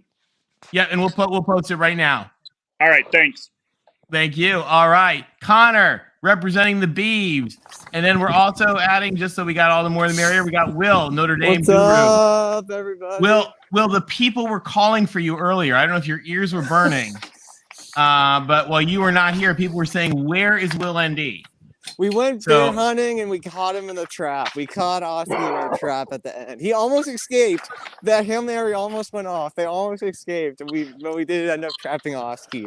You did. You trapped Notre Dame Irish trapped Oski. All right, Will. We'll get back to Oski in just one sec. But we've got Connor has been waiting. Connor, the guru of the Beavers. It's Trojans versus Beavers this week. Or this way. I'm doing it reversed. No, that way. Wait. The reverse is hard. What do you think, Connor? USC and Oregon State. What is going to happen? Big time. Prime time. Pac-12 Network. Yogi Roth. We're all going to be there. Everybody get Fubo 1 week free trial. 2 people can be on at once. Make sure you add the Pac-12 supplemental package. So it's going to be huge. I got my ticket. I took notes. I've been all over the place on these shows. I'm going to try to keep it tight. I like it. Firstly, the atmosphere. Reeser, it's going to be rocking. I think we're going to be pushing 30,000 this weekend because they released earlier in the week. I got a standing room only ticket for $30, and then I checked Tuesday. They were up to $45, and now they're up to like $100. So people they're going quick. The students are back in town, and I'm biased, but there's an argument to be made that we have the best student section in the Pac-12. We are the we watched a video of them earlier taking the field in the past. Yeah, ranked the #1 college town in the Pac-12. So, and that is. And real quick, are they letting people into that bit of the construction area that is like in there? No, the press boxes are actually there, though. I think it's a liability issue because I feel like you could put some people on that lower tier you see there. Yeah. But it's got to be a liability, like an active construction site. I doubt they could get away with that. I think I actually saw that they took a while to get a permit for even the press boxes to be there. Okay. So the standing room only wants to know if it's called a half freezer now. If you go, half a potato salad. If you go to the other picture, of the overhead. The terrace in the end zone. So on the far side of the video or of the picture, there's like an outdoor terrace seating or area with like vendors on top, and so you got stands right there behind the field goal post. But then behind that is the standing room only area, and then it's gonna wrap around and all through Beaver Street where you could walk around. We're just gonna fill that up, packed house. Some people are pissed because it's going to be harder to get to the vendors, but we need it as loud as possible. And on that note, you spoke on the west side, the renovated side. It's got to be ominous. I think a Beaver mentioned it. It would be better if our players were on that side and we had USC on the side with all the loudness. But I actually think it's better that they're over there in this like ominous, nothing behind them, all the noise just coming right at them. And so the university actually set up a temporary surround sound speaker system that they've put on the west side based off of our first home game against Boise. We needed it to be louder. So we're going to be pumping in music to play over the Troy Fight for Troy song, which fun tidbit. We've been playing that at practice all week. Just so that our guys on defense get so annoyed by it where they're like, we can't allow a first down. We don't want to hear that damn song again. So it's also going to be an orange out. So any Beavs that are going to be there, Clint, Mighty Beav, I don't know if you are going, it's an orange out. And we are wearing, you showed the video earlier, we're wearing black pants, orange top, which we rarely do. We did it once last year against Idaho. We normally go all one color, but shout out to the 2008 year. Orange top, black pants, orange lids, or black lids, of course. So about USC's going with our uniforms that we pioneered in about 1940, and we're solid with those. Well, this is the same color scheme, same uniform matchup as 2008 then. So I don't know. A lot of stuff is coming together. The national media overlooking us. You got the whole crew. You got Yogi, you got Ashley, you got Ted. I mean, you've got the serious Pac-12 crew coming in. Everybody's going to be there for this game. I think I might just spend the whole day there. They're going to be there at 10 a.m. setting up like the Pac-12 version of game day. It's gonna be fun. I'm going. I'm gonna be. I won't have a voice afterwards, so I don't know if I'll be able to call in because I'm gonna be yelling so loud. Unless we win. When we win, not unless. Definitely call into the post game because we do the USC post game live. Yeah. Win or lose, we would love to have you. You can do it from the stadium if you want. That would be awesome. If you want to just call us from the stadium, we'll put you on. Absolutely, win or lose. Okay, sounds good. I'll do that. About the game. So that's the atmosphere. I love that. Who else? Everybody needs to Austin, go to I was just clicking you in, Austin. I'm sorry, go ahead. Everybody needs to go on YouTube right now and watch the demolition. It was awesome. Who doesn't love blowing stuff up? Well, you know what? The good news is they're going to replay it on Saturday night. Oh! I haven't heard that one before. So boom. Go back to the one of the straight on shot. I think it's unique to have keep going. That one. I think it's unique to have, and so you can't see it in that picture, but on a clear day, you can see the coastal mountain range on the left and right of that upper section right there. Right there, yeah. Yeah, there we go, right there. Yeah, look at that. Oregon, you guys, and anybody who hasn't been to Corvallis, Oregon State has a beautiful campus. Like I think it's prettier than the Oregon campus. Like Oregon State is a gorgeous campus. Corvallis is a cool town. It's actually really close to Portland. USC is having its big pep rallies and stuff in Portland. It's going to be quite a fun week, I think, for everybody.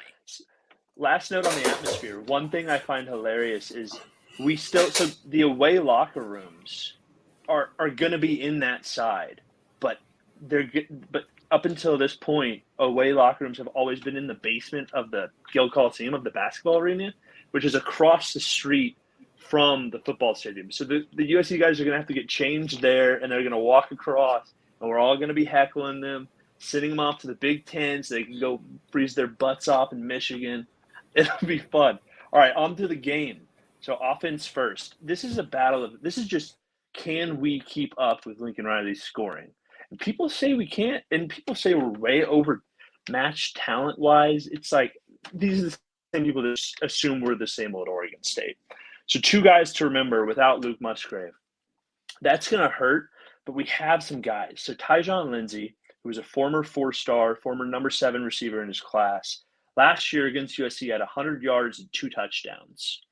Trayshawn Harrison, who I think is going to have the biggest game, he's 6'2", former 4-star number 7 receiver in his class. He's a statistical right now, I think top 5, maybe even top 3 Pac-12 leader. He had his drops issues. Tim touched on that. But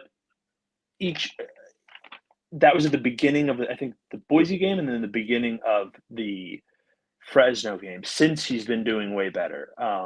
Just one of those things, he was getting ahead of himself. He's our best yards after catch guy. He's got the amazing play against, I think it was Fresno, where he caught it and then it was like 15, 20 yards out and there's like hordes of Bulldogs around him and he does this spin move. Beautiful. So he's going to be huge. And then our other receiver, Anthony Gould, is a legit 4.3 speed, great hands. He's going to be our like move the chains guy, but he's also our punt returner. I think that's going to be a key of this game. He returned one against Montana State last week. If we can sneak one on special teams, he's the guy. And he's just a burner. So I don't know. Before I talk about defense, anybody want to talk offenses? It's going to be who scores more, I think. Yeah. So here's the thing. I right now I am thanking God that you guys did not figure out a way to get JT Daniels, because if that was the case, I would be a little more worried. This may come back to haunt me, but with Nolan, I'm not really that worried.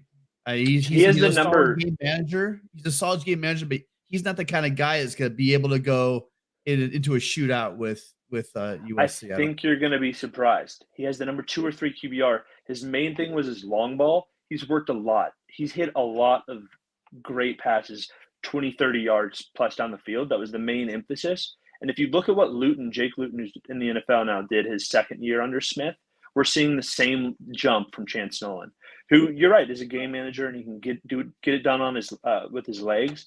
But he's really made an emphasis. A lot of we would have so many more yards through the air. Hold on, real quick, LBC. Real quick, LBC. The guys are asking for your take on this. The crowd, your fans want to know what you think. Yeah, Clint's a beef.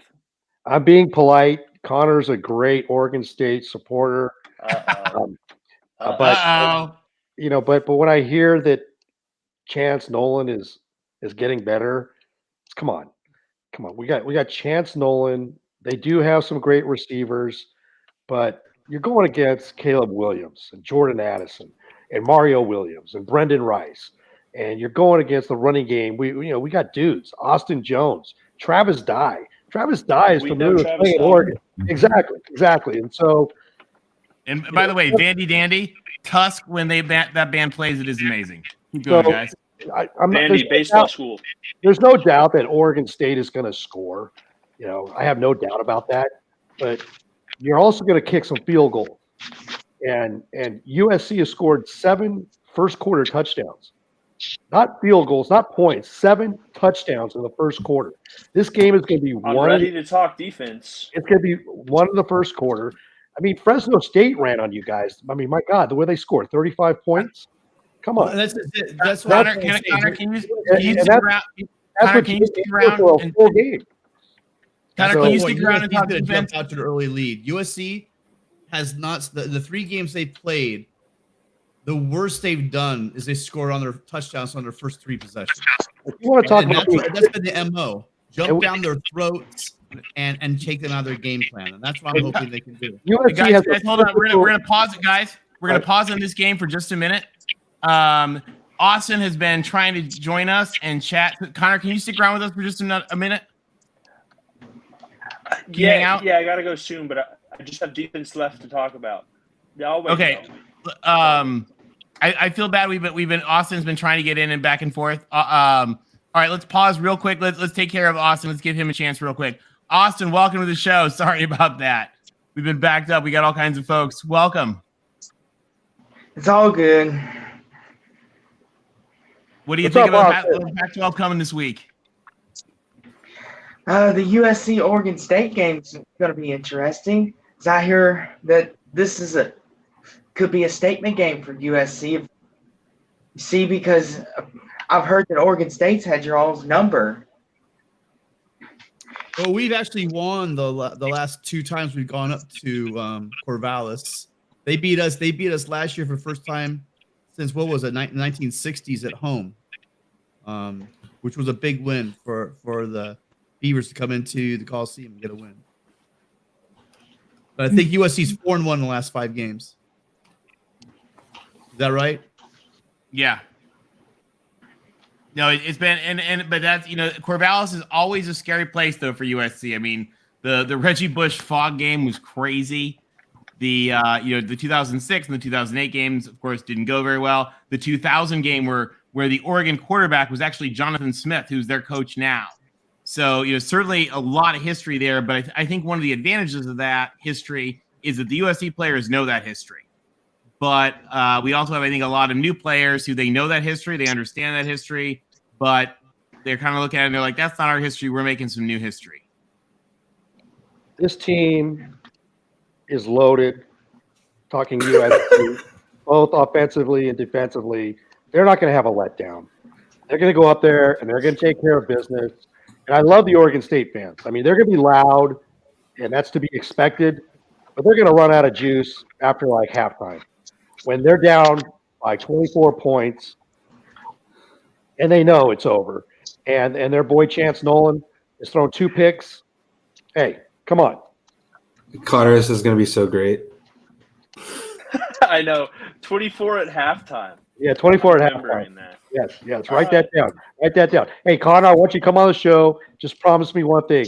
No tears in your beer. It's on video. No tears in your beer. That's fantastic. No tears in the beer. All right, that's right. It's gonna be a great. Connor, I'm jealous you get to go. We want to hear either way what the atmosphere is like. Let me hear in the chat what my sign should say. There was one in 2008 that said "We ain't scared," orange sign. That's good, but that's not very original. I'm thinking there's a play on words between Trojan condoms and beavers. I don't know. Let me see what you guys think, chat. And I'll make a sign. I might even write VOCFB on it and give a little shout out. Here's my thing. USC's offense is. By the way, the best USC sign I've ever heard of said something like, when somebody held up a sign, I think it said, "I'm living proof that Trojan defenses break." Wow. Okay, so that's a good. I might do that. Okay. Well, I remember the T-shirt one year said that. I do remember it said nothing can beat a Beaver defense like a Trojan. So I'm not sure. I mean, that was a teacher when I was a freshman. So I don't know. I'm thinking something like Trojan. You should have worn a Trojan next time you decided to F over the whole conference. I like that. Okay, here's my thing for LBC. Rick, sorry. Yes. I go by hand. I call search. It's Chris. Okay, so I know USC's offense and their coaching staff has a leg up. Let's say they're 2 points higher than Oregon State's offense, maybe even 3. I think that Oregon State's defense is at least 1 to 2 rungs higher than USC's defense. I think the secondaries are a wash. I think you have a great secondary. We have a great secondary. It's going to be the front 7. Can we make a step and get to the backfield at least to throw him off? And the coach Trent Bray has been working. I mean, they're going to throw a lot of different looks at him, a lot of pre-snap changing. We rested last week our top 2 rushers, Andrew Chatfield, former 4-star Florida Gators, 13th ranked defensive end in his class. He didn't play last week, and so didn't Joe Golden up the middle, 6'6", long arms. These are guys that didn't play, didn't need them against Montana State, but they should be ready to go. We also just played Montana State, used their running quarterback a lot. And Boise, we forced their backup to come in, who was a running quarterback. So if we're forcing Caleb Williams out of the pocket and he decides to run, we have a guy named Easton Mascarenas, middle linebacker, who's legit as fast as a fast quarterback. And he's going to sit there as a spy. We learned our lesson against a couple of Russian quarterbacks. I like the running backs. I've never been that high on Dye. He's all right. Oh Lord, wait a minute, hold on. I gotta get in. I don't think go our ahead, running finish. backs. You like Fenwick, Tim Bringley? I'm not that high on Fenwick. Just like I'm not high. I mean, I'll give running backs their due credit. Connor, you better be careful. Tim might ban you from the chat. Well, no, I'm not going to that kind of slander. I'm not high on Fenwick. If you remember, my conversation on Fenwick was, and this was, I think it was last week. But he's a big bruising back, and we do not have the biggest defensive line. But I watched Gentry, even, who's 6'6", only 200 pounds. But man, did he have a stick last week? And then you got Shane Lee in the middle as well. My issue with Fenwick is the fact that I think he is a bruiser between the tackles, and I was worried about that. But I'll take Shane Lee, every day and twice on Sunday over anybody you got in your backfield.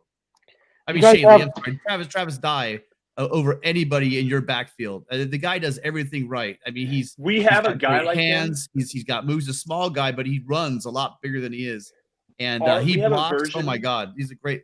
I'd like to see who on your roster can even hold his cleats. I'll give him props. He is very smart. He can catch the ball out of the backfield. He's hardworking. Doesn't have elite speed. He doesn't have an elite skill. He's just a dude, but he's a real dude. I mean, he's not going to be an NFL guy. He's undersized. He's too slow. But I'll give him props for props are due. We have a guy, our third down running back, who's not playing in this game, Trey Lowe, who I would compare to a Travis Dye. He's actually a 4-star transfer from Washington. He, with the Huskies a couple years ago, had a pretty good year. And that is kind of our version of Travis Dye, who we're going to miss out on. I don't see – like Jamar Jefferson, Artavis Pierce, BJ Baylor, our last three running backs, I would take before Dye in a heartbeat. But those guys fit our our zone scheme. Mihalchuk, I've talked about that before. We don't have a guy with the patience or the vision to pick the right hole. We're just going to run right at you, which is all right. We're just going to see. That's why we've been relying a little bit more on the air this year. Connor, we're going to have to revisit this. Please do call in next week because you're about to see what Travis Dye does. He is not just a dude. Believe me, when I heard, I had to like in almost. The NFL. But Connor, this isn't the NFL.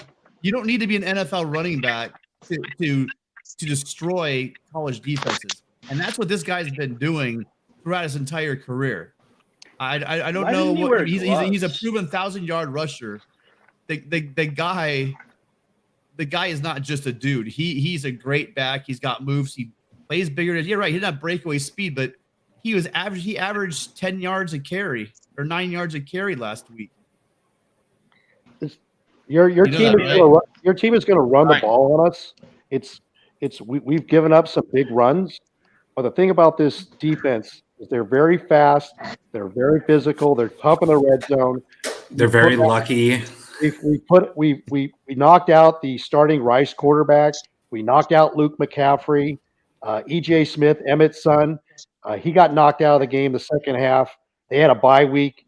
We just found out he's not playing against Washington. We also knocked out Jake Hayner. So, I mean, you might just let's not brag on injuring players. I'm not bragging on it. I'm just saying that it's a physical defense. We tackle, we hit hard. Injuries we heard for a long time, Connor, in the Pac-12 that we were soft. Exactly. It's pretty safe to say that we're not soft anymore. So all right, you guys, real quick, we got David wants to make a Connor. I know you got to run, and David wants to make a comment. Connor, finish us out on this game, and then we got to bring David in. I have a question. Do you know what USC's defense is ranked in the Pac-12? 10th. 11th. Scoring defense or total defense? Yeah, right. It was scoring defense. Total defense. Okay. Those are empty calories, man. You don't win games for yardage. Trojans banned without breaking. We can score on y'all. We've given up 19 points a game. The 11th except 11th defense. We just leave it at that. Colorado is the only team they're better than. Okay, defense. That's fine. DBs. Go ahead. We have a player named Alton Julian. All right, go quick because we got David's waiting. We need to bring David in. You have 1 minute. Julian was an all Pac-12 first-team safety last year. He's been injured. He's back. We have 6 guys that rotate between two safety positions in a nickelback position, and we have two corners. Alex Austin is the number 1 rated corner right now in the Pac-12. On the other side, Rajon Wright, 6'5", long arms. We're going to get in the faces of Brendan Rice. We're going to get in the face of Jordan Addison. They're studs, don't get me wrong, and they're going to make plays. We're going to sit back. You'll move the ball, and we'll hold you to field goals.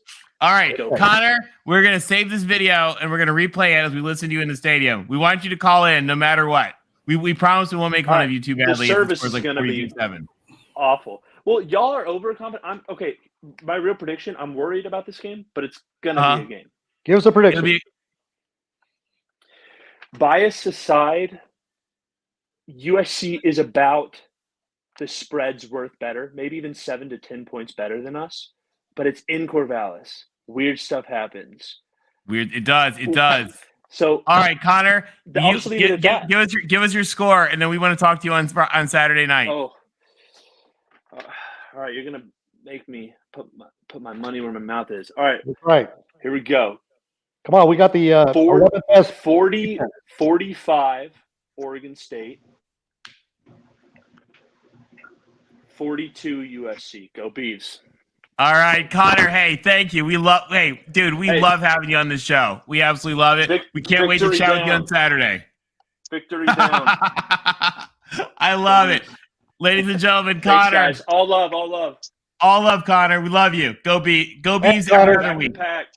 Yeah, bye, Tim. All right. Thanks, Connor. Great call. Okay, David, thank you for your patience. We've got David waiting. David, welcome to the show. How you guys doing tonight? It's kind of interesting that we're talking Pac-12 football again, which I we like it. Yeah, no, I'm sure you guys love it. As an Ohio State fan, I remember that after you beat us down, what happened to Corvallis. I believe that was the week after, you ran into how many Rodgers, by the way, were at Oregon State running the football, by the way, in 08? Would they have 2 Rodgers on that team? I think they had 73, but it was only 2. There was a receiver, and Jaquiz was a running back, and James was a receiver. James was the receiver. Okay. I think they each scored 2 touchdowns in that game. Yeah. David, that's what we love about the Big Ten is that they respect Ohio State. They would never make Ohio State play on a Thursday night. But they made USC go up to Corvallis on a Thursday night. That tells you all you need to know about the Pac-12 and what a Mickey Mouse. We opened on a Thursday before. We opened on a Thursday last year, at Minnesota, which, was actually an interesting game until their best running back got hurt. So, yeah, Ibrahim was hurting us in that game before he got hurt. Our run defense, I think that's when we found out our run defense was not very good last year, but it got exposed. I think this is going to be an interesting game. I just want to comment. I was telling Mark Rogers to buy USC stock early. You want to get it before. You did. I heard you say that. Yeah. Get on that USC stock early. I'm not in the Colin Cowherd, Joel Klatt category who are, basically all in on you guys. By the way, is Cowherd tight with everybody at USC? He's always dropping USC names left and right, by the way. I find that to be interesting. Well, he works out of LA, which is probably about maybe 5 miles. The campus is 5 miles from where he works. He grew up. Not even. Are they right by LA Live now? They are LA. Oh, they're LA Live. I know. Yeah, they're like a mile and a half from campus. And so then he grew up on the West Coast. He was up, I think, from the Seattle or somewhere in Washington. He grew up watching USC and Pac-12 football. Right. He goes back to Bristol for God knows how many years. And he hears all the East Coast stuff. So what he did, he's probably had a lot of pent up frustration. So once he freed himself from ESPN, yeah, he's been on the West Coast train since then. Yes, I noticed. I see that on his show nearly every day, by the way, I think. Klatt's also been a big fan of you. You know what? I think you the USC fans, I think you guys have been very realistic with your expectations. Some of these people throwing out playoff predictions early on. I think you guys have kind of tempered that. Well, it's been thrown out there. I'm not saying it's going to happen. I don't think it's going to happen either. I think you guys are right to say, what do you think, about a year, 2 away to be realistic? 2 years away. Yeah. Probably 2 years away. I don't think the Rose Bowl's out of the possibility. No, and that would be a good year. I mean, winning the conference and going to the Rose Bowl is probably a good year for you guys. We love that. We're a Rose Bowl people. It's not about going to the playoff. It's about competing for a national championship. And we do not have the depth at offensive or defensive line. We have to build the lines the next couple recruiting classes, and we will. So we don't want to go. USC does not want to go and get embarrassed. You want to compete, and so I've been saying 8-4 this year. 8-4 is what I believe is the floor. Who knows what can happen? But USC is not a playoff team. Something may happen. They may roll, and they may end up 11-2, 12-1. Who knows? We'll just play a game at a time. Well, I agree with Roger there. I think 9-3 is realistic. I even think you catch a break at 10-2 is somewhat realistic. I know your schedule has some difficulties on it. By the way, I am totally open to seeing a Washington USC game. I think Penix versus Caleb Williams would be a shootout. And would be fun. And the cool thing is that would be for the conference championship in Vegas. Yeah. I think we'd all have to go. Wow, I'm there. Great. Mark me down. I got to bring a friend of mine who's a huge Raiders fan. He would love that too. If he could catch the Raiders game that weekend, I don't know if they'd have a home game, but he would love that. Yeah, I've got a feeling whoever's in that game in Vegas this year, with all the players up in the Pacific Northwest, with USC showing some signs of really getting back to where we should be. It doesn't matter who's in it. For the first time in a long time, that Pac-12 championship game, regardless of whoever is in that thing, it's going to be a hell of a game. It's going to be exciting. Yeah, I think so. I mean, I like you guys in this one. I mean, by the way, there was a debate the other day between you and the Buckeyes on who had the best group of wide receivers in the country. I mean, I'm partial. I think if we have a healthy Jackson Smith in there, I still like our group of receivers above anybody in the country. But I think you guys are right up there. I think Caleb Williams has obviously been awesome. I think it's going to be a really good one. What's the line at? Is it still 5.5? What do you guys got? It's 6. I think it's down to 6.5. I thought it was 6.5, and now it's down to 6. That's what I saw. Is it 6? Is that wrong? I've seen 6. I've seen 6.5. I'm not sure what the actual current. I think I got the over at 68 the last time I checked it too, by the way. Because I'm banking on shootout in this one. I'm thinking shootout. I think both teams slow it down. No, I mean, if what I'm thinking, so I picked a 38-30 game, and here's why I picked the 38-30 game. I think that it's going to be a ball control game, and I think that we saw a little bit last week what they're playing around with at home against Fresno State, where there were actually intentional long drives, 10 play drives, 8-minute drives, 10-minute drives, chewing up clock. I think that if we get into a game, and that's why I think that it comes close. I think we jump out to a lead. I think that our defense gets tired. We're pretty thin on the line. Our front seven could get tired, and I'm really looking at a game where, maybe USC hangs on to win because the Beavers are coming back. In that scenario, we have to stop scoring, which I don't really see happening. But I can see it to where we do get conservative. Right, later in the game, we're trying to burn clock. We're running the ball, but also earlier in the game, we are going on intentional longer drives. Right. To keep their offense our defense off the field and not getting worn down. See, I 38-31 just sounds right to me. If I'm thinking about it, I think you guys, but it's their home field, so that's the other thing that you always give a few points for the home field. So I think it's a one possession game, and I think it comes down late. The only thing that breaks is if obviously you get turnovers. I mean, that's the one thing that could flip this thing around. Everybody knows that. That's when games get out of control, either special teams or turnovers. But, barring that, I think this is a game that comes down the last couple minutes. By the way, did you guys already talk about the Stanford game this week? We did real quick. What do you think about it? Washington, Stanford. See, I think that's going to be interesting. I want to see how Washington plays after kind of a good win last week and how Penix continues to look. I'm kind of riding that hot hand. I like Washington over the trees. I don't think that Stanford is a very strong measuring stick for the measure that you're looking for. Yeah, but I just want to see if they kind of keep their momentum going. Is all I'm saying. Sometimes teams get a good win and then they fall back the next week. That's kind of where I was going with that. But you're right. Maybe Stanford is just that bad. There's a good chance that Stanford might have the worst defense in our league.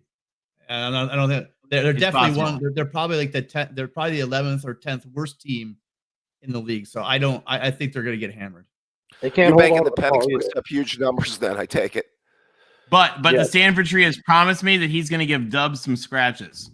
Okay. What do you guys think of the Washington State-Oregon game? That could be a big letdown for the Dubs. Well, on that note, Will, we're going to talk about that, and we're adding Mikey G because we are short of some Ducks here. Uh-oh. Oh, Gotta Mikey, give the yeah, Ducks Mikey, some you can love. mute your YouTube tab. So Will, ask your question, and then why don't we have Mikey G answer it first? Do you think it could be a letdown for the Ducks against Washington State? I mean, maybe they should have gotten Cam Ward instead of Bo Nix. We'll figure that out. Yeah, I think that if your question is, will it be a letdown if Oregon loses? Do I understand that right, Will?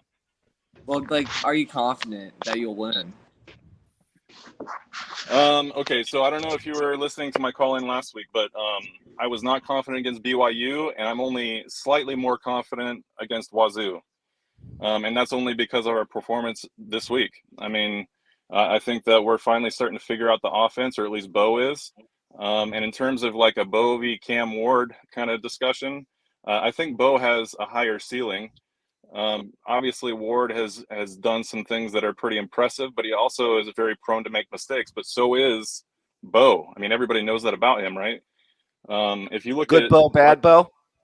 yeah, and you know, the funny thing is that everybody knows that he has a better O-line. He has the weapons on the edge. He has weapons in the backfield. He has all of the tools necessary to be good Bo. But we didn't see that in obviously week one. So everybody was just left to thinking, oh God, this is going to be a miserable season. And the fact that we've had two very convincing wins, I mean, you expect to blow out Eastern Washington. I don't think anybody thought that coming off of the Georgia game. And then you go into BYU, an 11th ranked BYU, apparently inflated a little bit based on their previous win against Baylor. But at the same time, you're talking about a quality team with a quality defensive line and a respectable quarterback. So I think that we have the pieces kind of coming together. And I really like what we saw this last Saturday. Well, yeah, I want to make a comment about Washington State. I don't know if you guys caught the Washington State whiskey game. I thought that was a game where, pretty much Wisconsin handed the game to Washington State. If you go back and look at the numbers, I thought Wisconsin, pretty much outplayed them in that football game. They had some mistakes in that game that pretty much cost them and allowed Washington State to pull out that win. So, I will say that their big win so far is as much due to, Wisconsin giving the game away as it is Washington State taking the game. And I think that's fair, man. Yeah, it's not good. I don't think you're giving the Coug defense enough credit. Yeah, I mean, there was a yardage disparity. If you go back and look at it, I believe Wisconsin had over 400 yards in total offense, and I think they outgained Washington State by about 100 yards in that game, or close to it.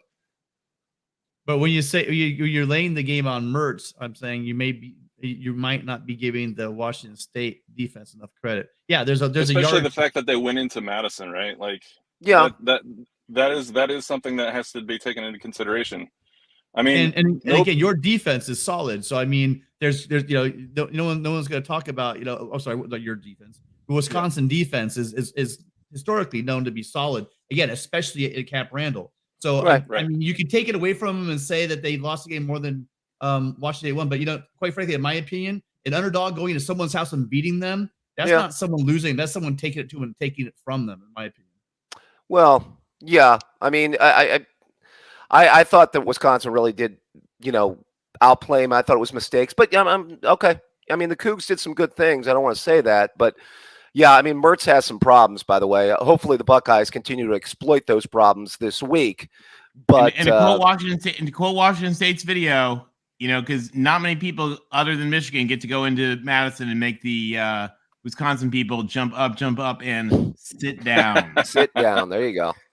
Well, and just to kind of like put a bow on what he's talking about, that is going to be the narrative, right? Like anytime a Pac-12 team goes in and edges out a win against the Big Ten, that is going to be, we drop the ball. And sure, that may be the case, but did you end up with the tally? Did you end up with the dub? You didn't. And I'm not saying that you're a Wisconsin fan. I know you're Ohio State fan. I know you're Ohio State fan, yeah. And we heard a lot last year from the Ohio State fans, the fact that that they didn't play well. This, that, it was only his first game. It said, a second game out. The fact is you guys got out coached in that game. Period. And the guru has spoken. Mark Rogers himself has chimed in. Wisconsin was 78-0 when going 400 plus yards and giving up less than 300 yards. Wisconsin 401, Wazoo 253, and the Cougs got the win. Yeah, that's where Wisconsin I was going earlier. Wisconsin also turned the ball over 3 times. Wisconsin also turned the ball over 3 times and had 11 penalties. So there were some mistakes in that game. Washington State also had 3 turnovers. But if you're at home and you have 3 turnovers and 11 penalties and you have 400 yards total offense, that's that. There's some there, and field goals.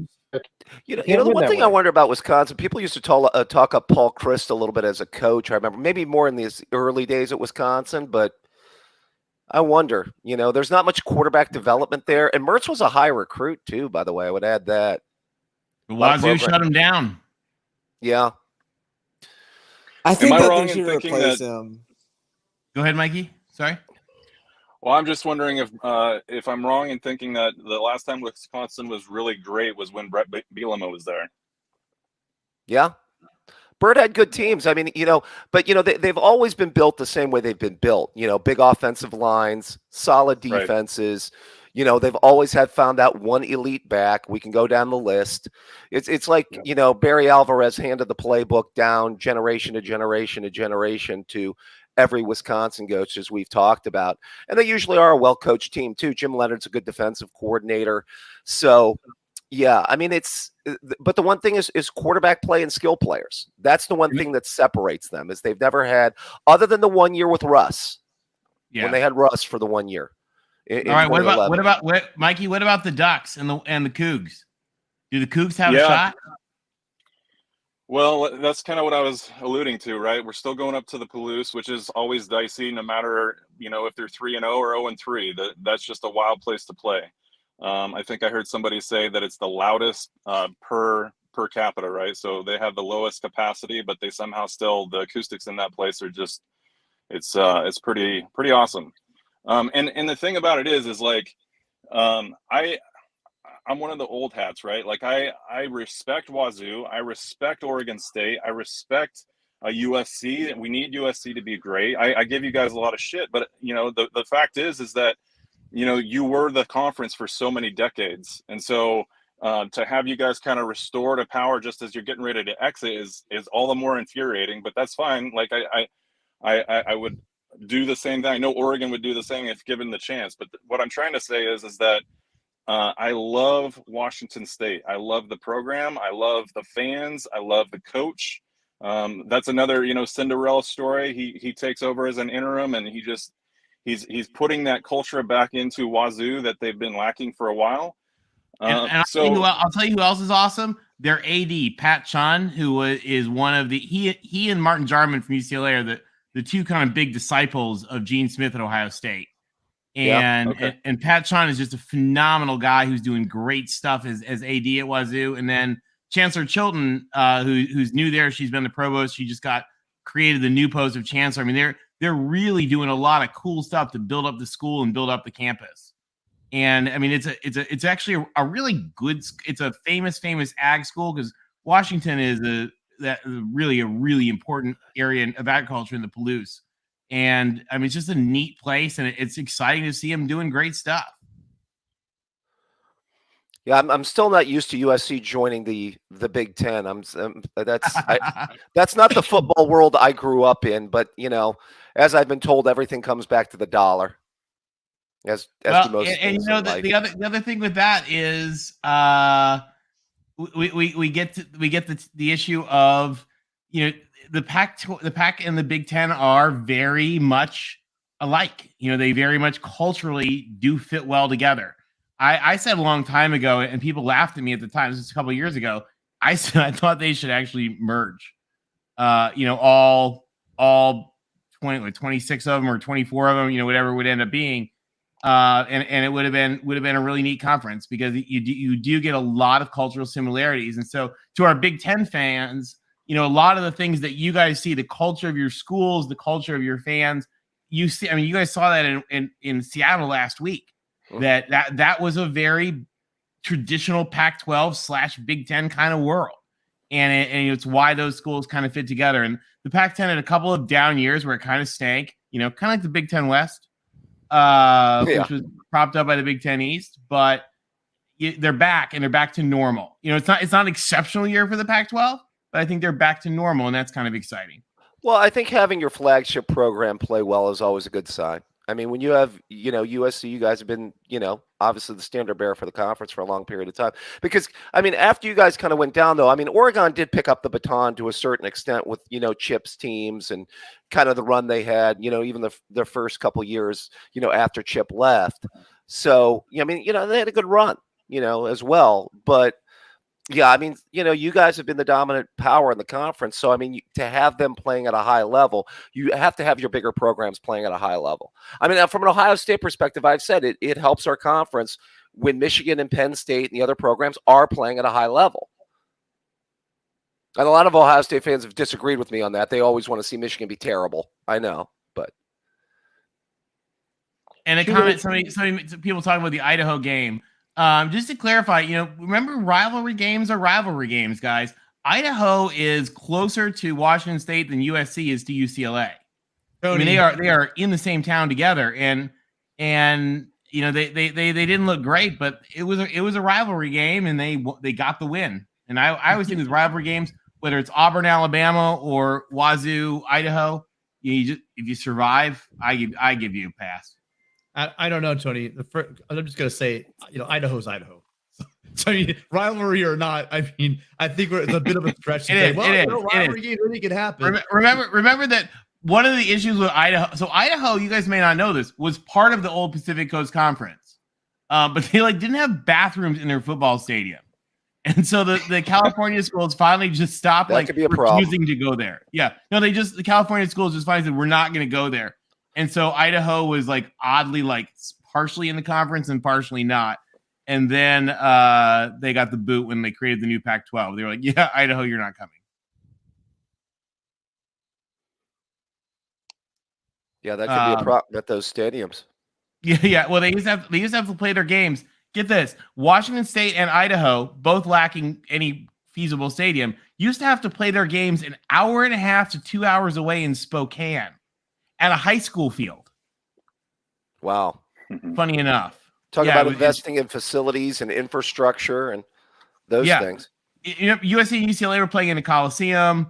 Stanford had 85,000. Cal had 80,000. And they were playing in a 20,000 seat high school stadium 2 hours from their campus. So, the development of Washington State has come a long way, and it's come a long way fast, and it's exciting and it's kind of cool. And I'm told, by the way, although my Michigan State family would probably beat me for saying this, they claim that the Idaho Ag School makes some of the best cheese in the world, and you're supposed to grab some while you're there. Washington State. Sorry. Shoelace Sooner had a good question. He says Washington State is averaging 26 points per game. Why are we acting like they are better than they are? They're a different team. Washington State's a different team than historically they've been. They've been an offensive team for most of the past couple decades. But Washington State is a defensive team. They are number 19 in scoring defense at just under 13 points a game. So that is what's making Washington State unique this year is their defense. And, historically the Pac-12 doesn't get a good rep for playing defense, but that's what's making them competitive. They went into Camp Randall and beat that team. I don't think if they were scoring 35 points a game, 40 points a game, they win that game. No, Did I freeze up for you guys? So you're saying the Mike Leach team would not have gone in there and pulled that upset? Yeah, air raid teams have a hard time practicing their defense. They have a hard time because they're practicing against an air raid. They're not practicing against a normal defense. So it's hard for them to adjust to playing a regular defense on Saturdays. So that's why air raid teams always struggle on defense. Yeah, I mean, that's going to be the next move for traditional Pac-10 teams. I mean, you guys mentioned about building up on the line of scrimmage. I know firsthand as an Ohio State fan, once you play those big boys from down south, there's the biggest area you have to be able to match up in. You have to be able to match up in the trenches. Absolutely. because what I'll add to that. Yeah. Sorry, go ahead. No, that's actually all I was going to say. Go ahead. No. So Henley is kind of the litmus test for that, right? Because defensively, we've not been really tested yet. I mean, BYU's got a good D line, but I mean, I think we're one of 4 teams in the whole country that's not allowed a sack so far. Our O line is just chopping away. I mean, they are studs. If you don't know anything about Oregon, just look at our O line. They're 5 returning starters, every single one of them. In my opinion, could be all conference. One of them in particular could be an All-American in Ryan Walk. But just to say that with Henley, he presents a threat that we haven't seen yet in terms of how they use him. If they line him up over, basically the A gap, does he get in there? And I don't know, because BYU just didn't have a linebacker core like. Not saying that there's many other than Henley with Wazoo, but he's a stud. He got 4 sacks. I think 3 of them were in the last game. He's got 28 tackles. He's a smash mouth football kind of guy, and that's one thing that we, outside of Georgia, obviously, that we haven't really seen yet. I want to ask the Oregon fan a question. Now that Thibodeau is off to the NFL, is there a presence on the defensive line that, as far as kind of an alpha there that can get after the quarterback? That's to replace a guy like that, I know, but. Exactly, yeah. So if you're going to use the context of KT, then the answer is no. And that's no, I'm not throwing shade to any of our edge guys, because they're all studs, in my opinion. I think that they were living in the KT shadow. And you look at guys like Brandon Dorless. DJ Johnson is going to be an NFL guy. In my opinion, he'll be a first rounder. He played both tight end and defensive end last year. That's how much of a stud he is. This year, he is strictly defensive end. He's probably one of the strongest dudes on the team.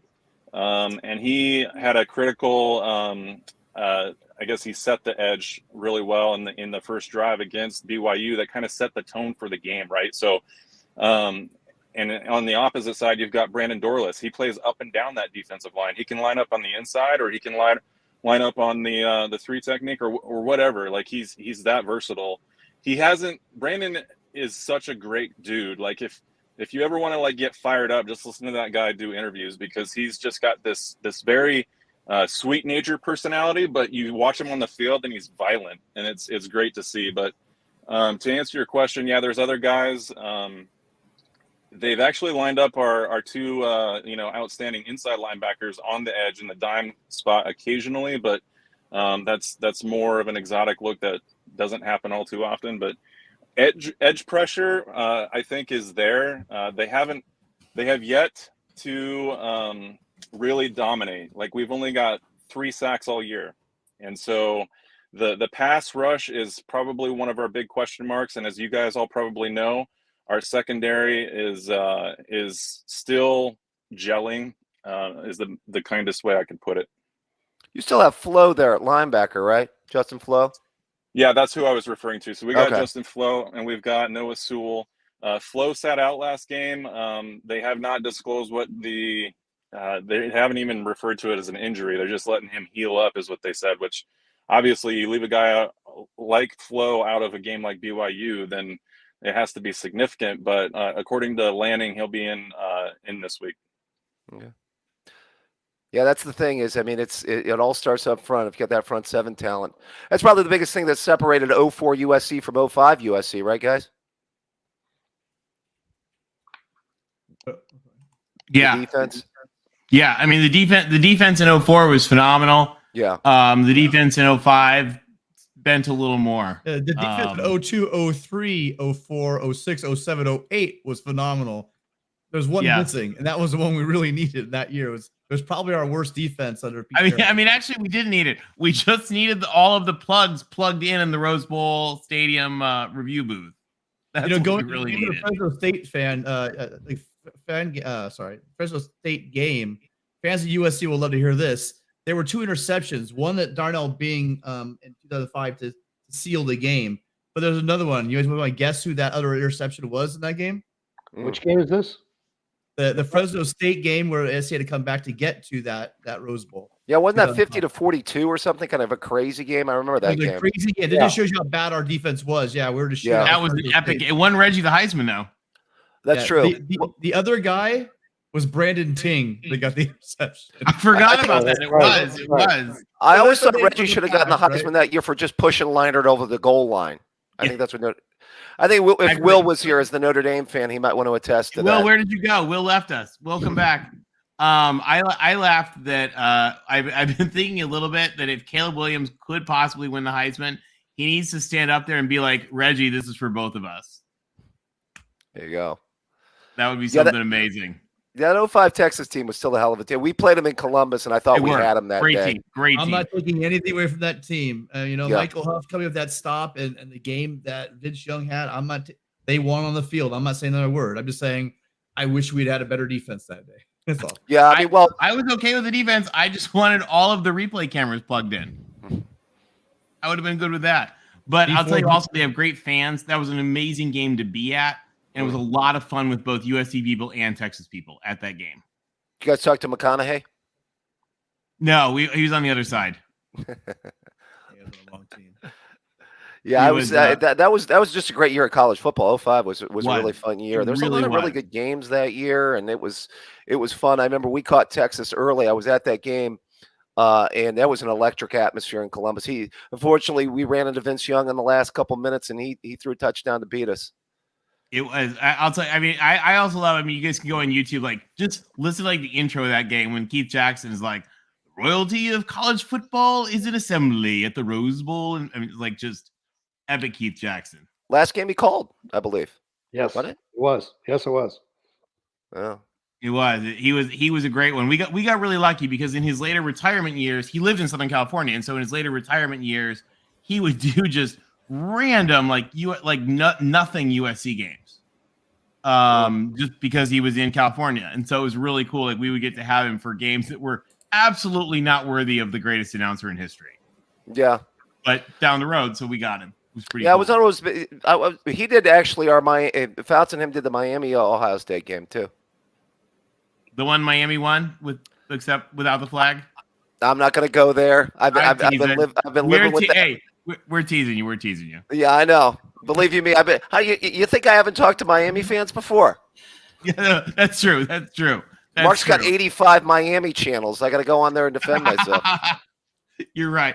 But what an awesome game that was. I mean, and that's one of the things that I really think is exciting about this season, guys. It's with the Pac-12 and it's with the other conferences too. There's a lot of teams doing really cool stuff. And I'll tell you, a lot of flack people are giving about the expanded playoff.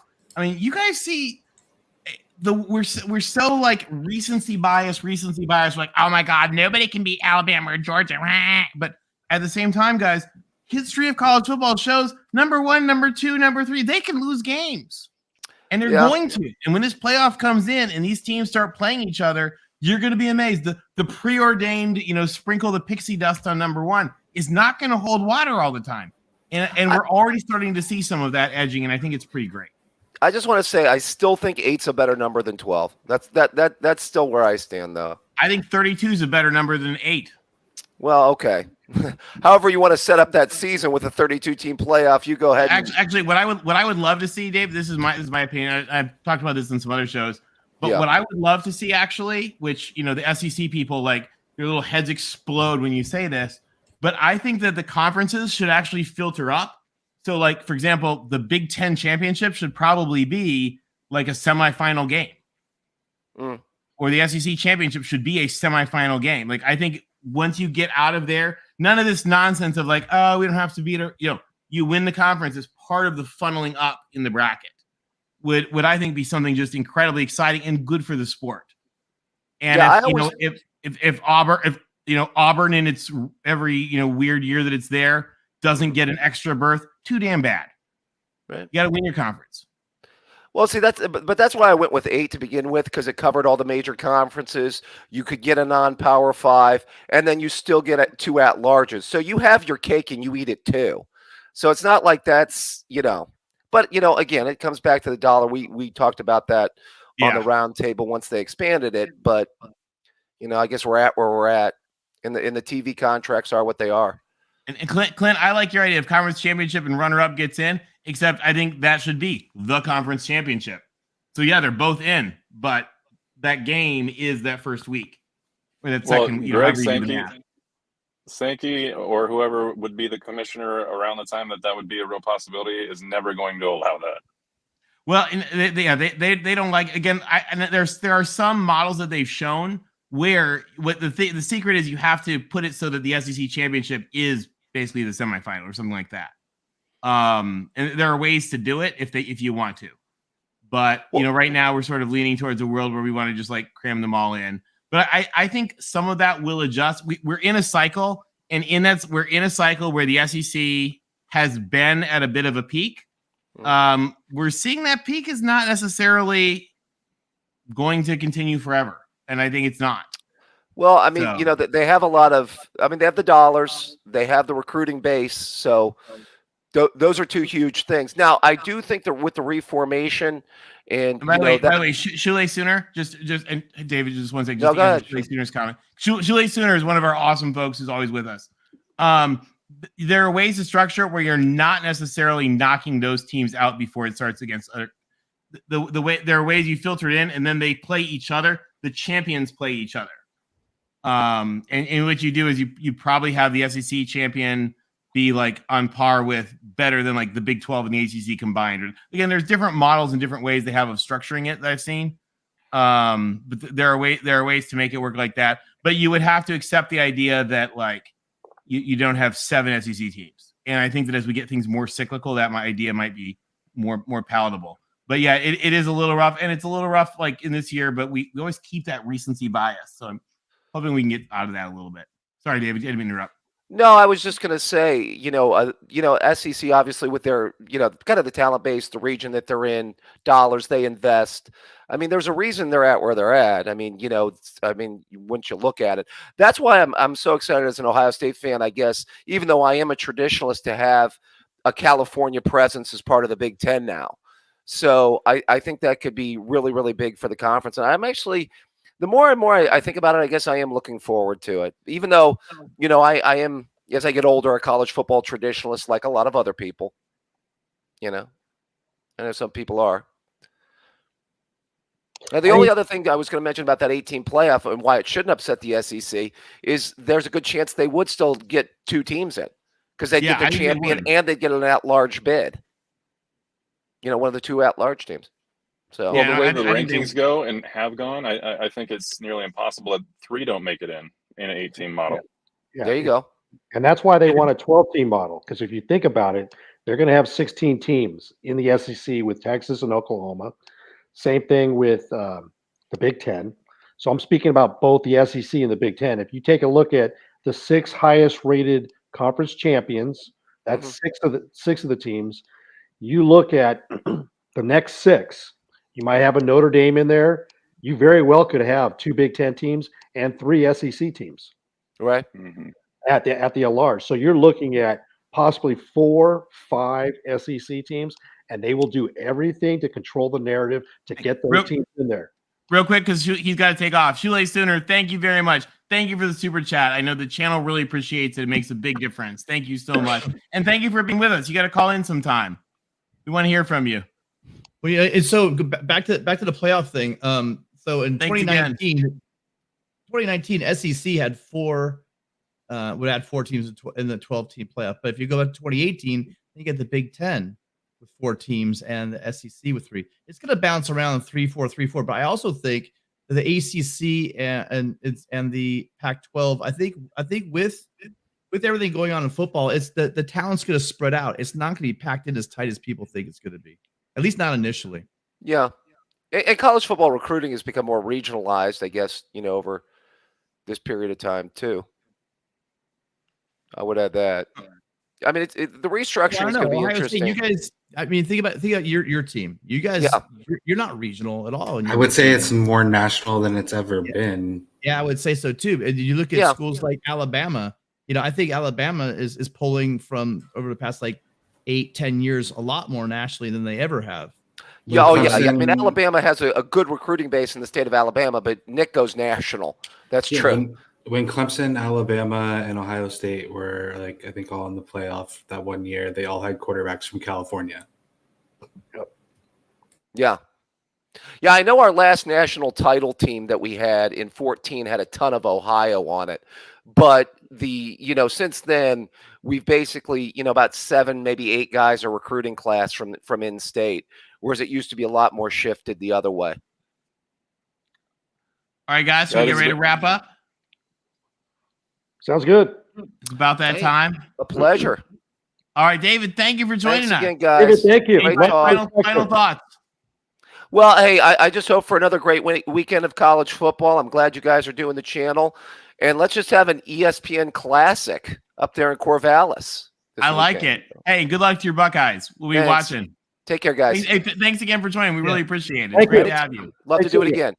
Anytime. Mikey G. Sco Ducks. What a great week for your team. Mike, thanks for playing us. Really, a lot of Pac-12 thanks for folks. having me. A lot of Pac-12 folks were rooting for you. Wishing you luck the best this weekend. Final thoughts as you get ready for OSU or WSU?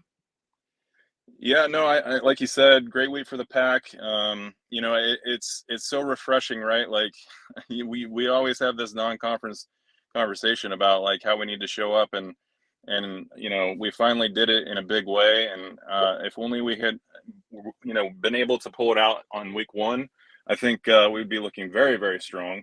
But that's neither here nor there. We have some good momentum going, and I think Oregon has some good momentum going. I really like our chances in Pullman, even though it's always a possible trap game for us. So go Beavs, go Ducks. Yeah, I'm glad to see you here, Mikey G. All my DM stalking work. So thanks for showing up. Mikey G, you're always welcome. Thank you, Mikey G. Thanks, guys. Thanks again. Who's up with their final thoughts?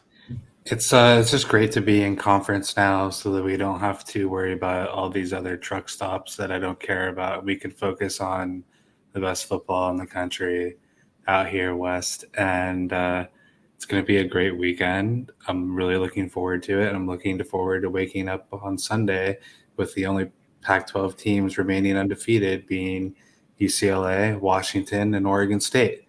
Talk to you guys later. Oh, See you, Chris. shots fired. Shots fired. Good Hey, run. TDM, thanks for joining us as always. All right, boys, who's up? I'll go ahead and chime in. Great show, guys. Thank you very much. I think it's going to be another great weekend of college football. Obviously, with USC and Oregon State, and then the Ducks traveling to Washington State. I think those are obviously the two key matchups. And it's great to see the schools up in the Pacific Northwest doing so well. And looking forward to watching SC again.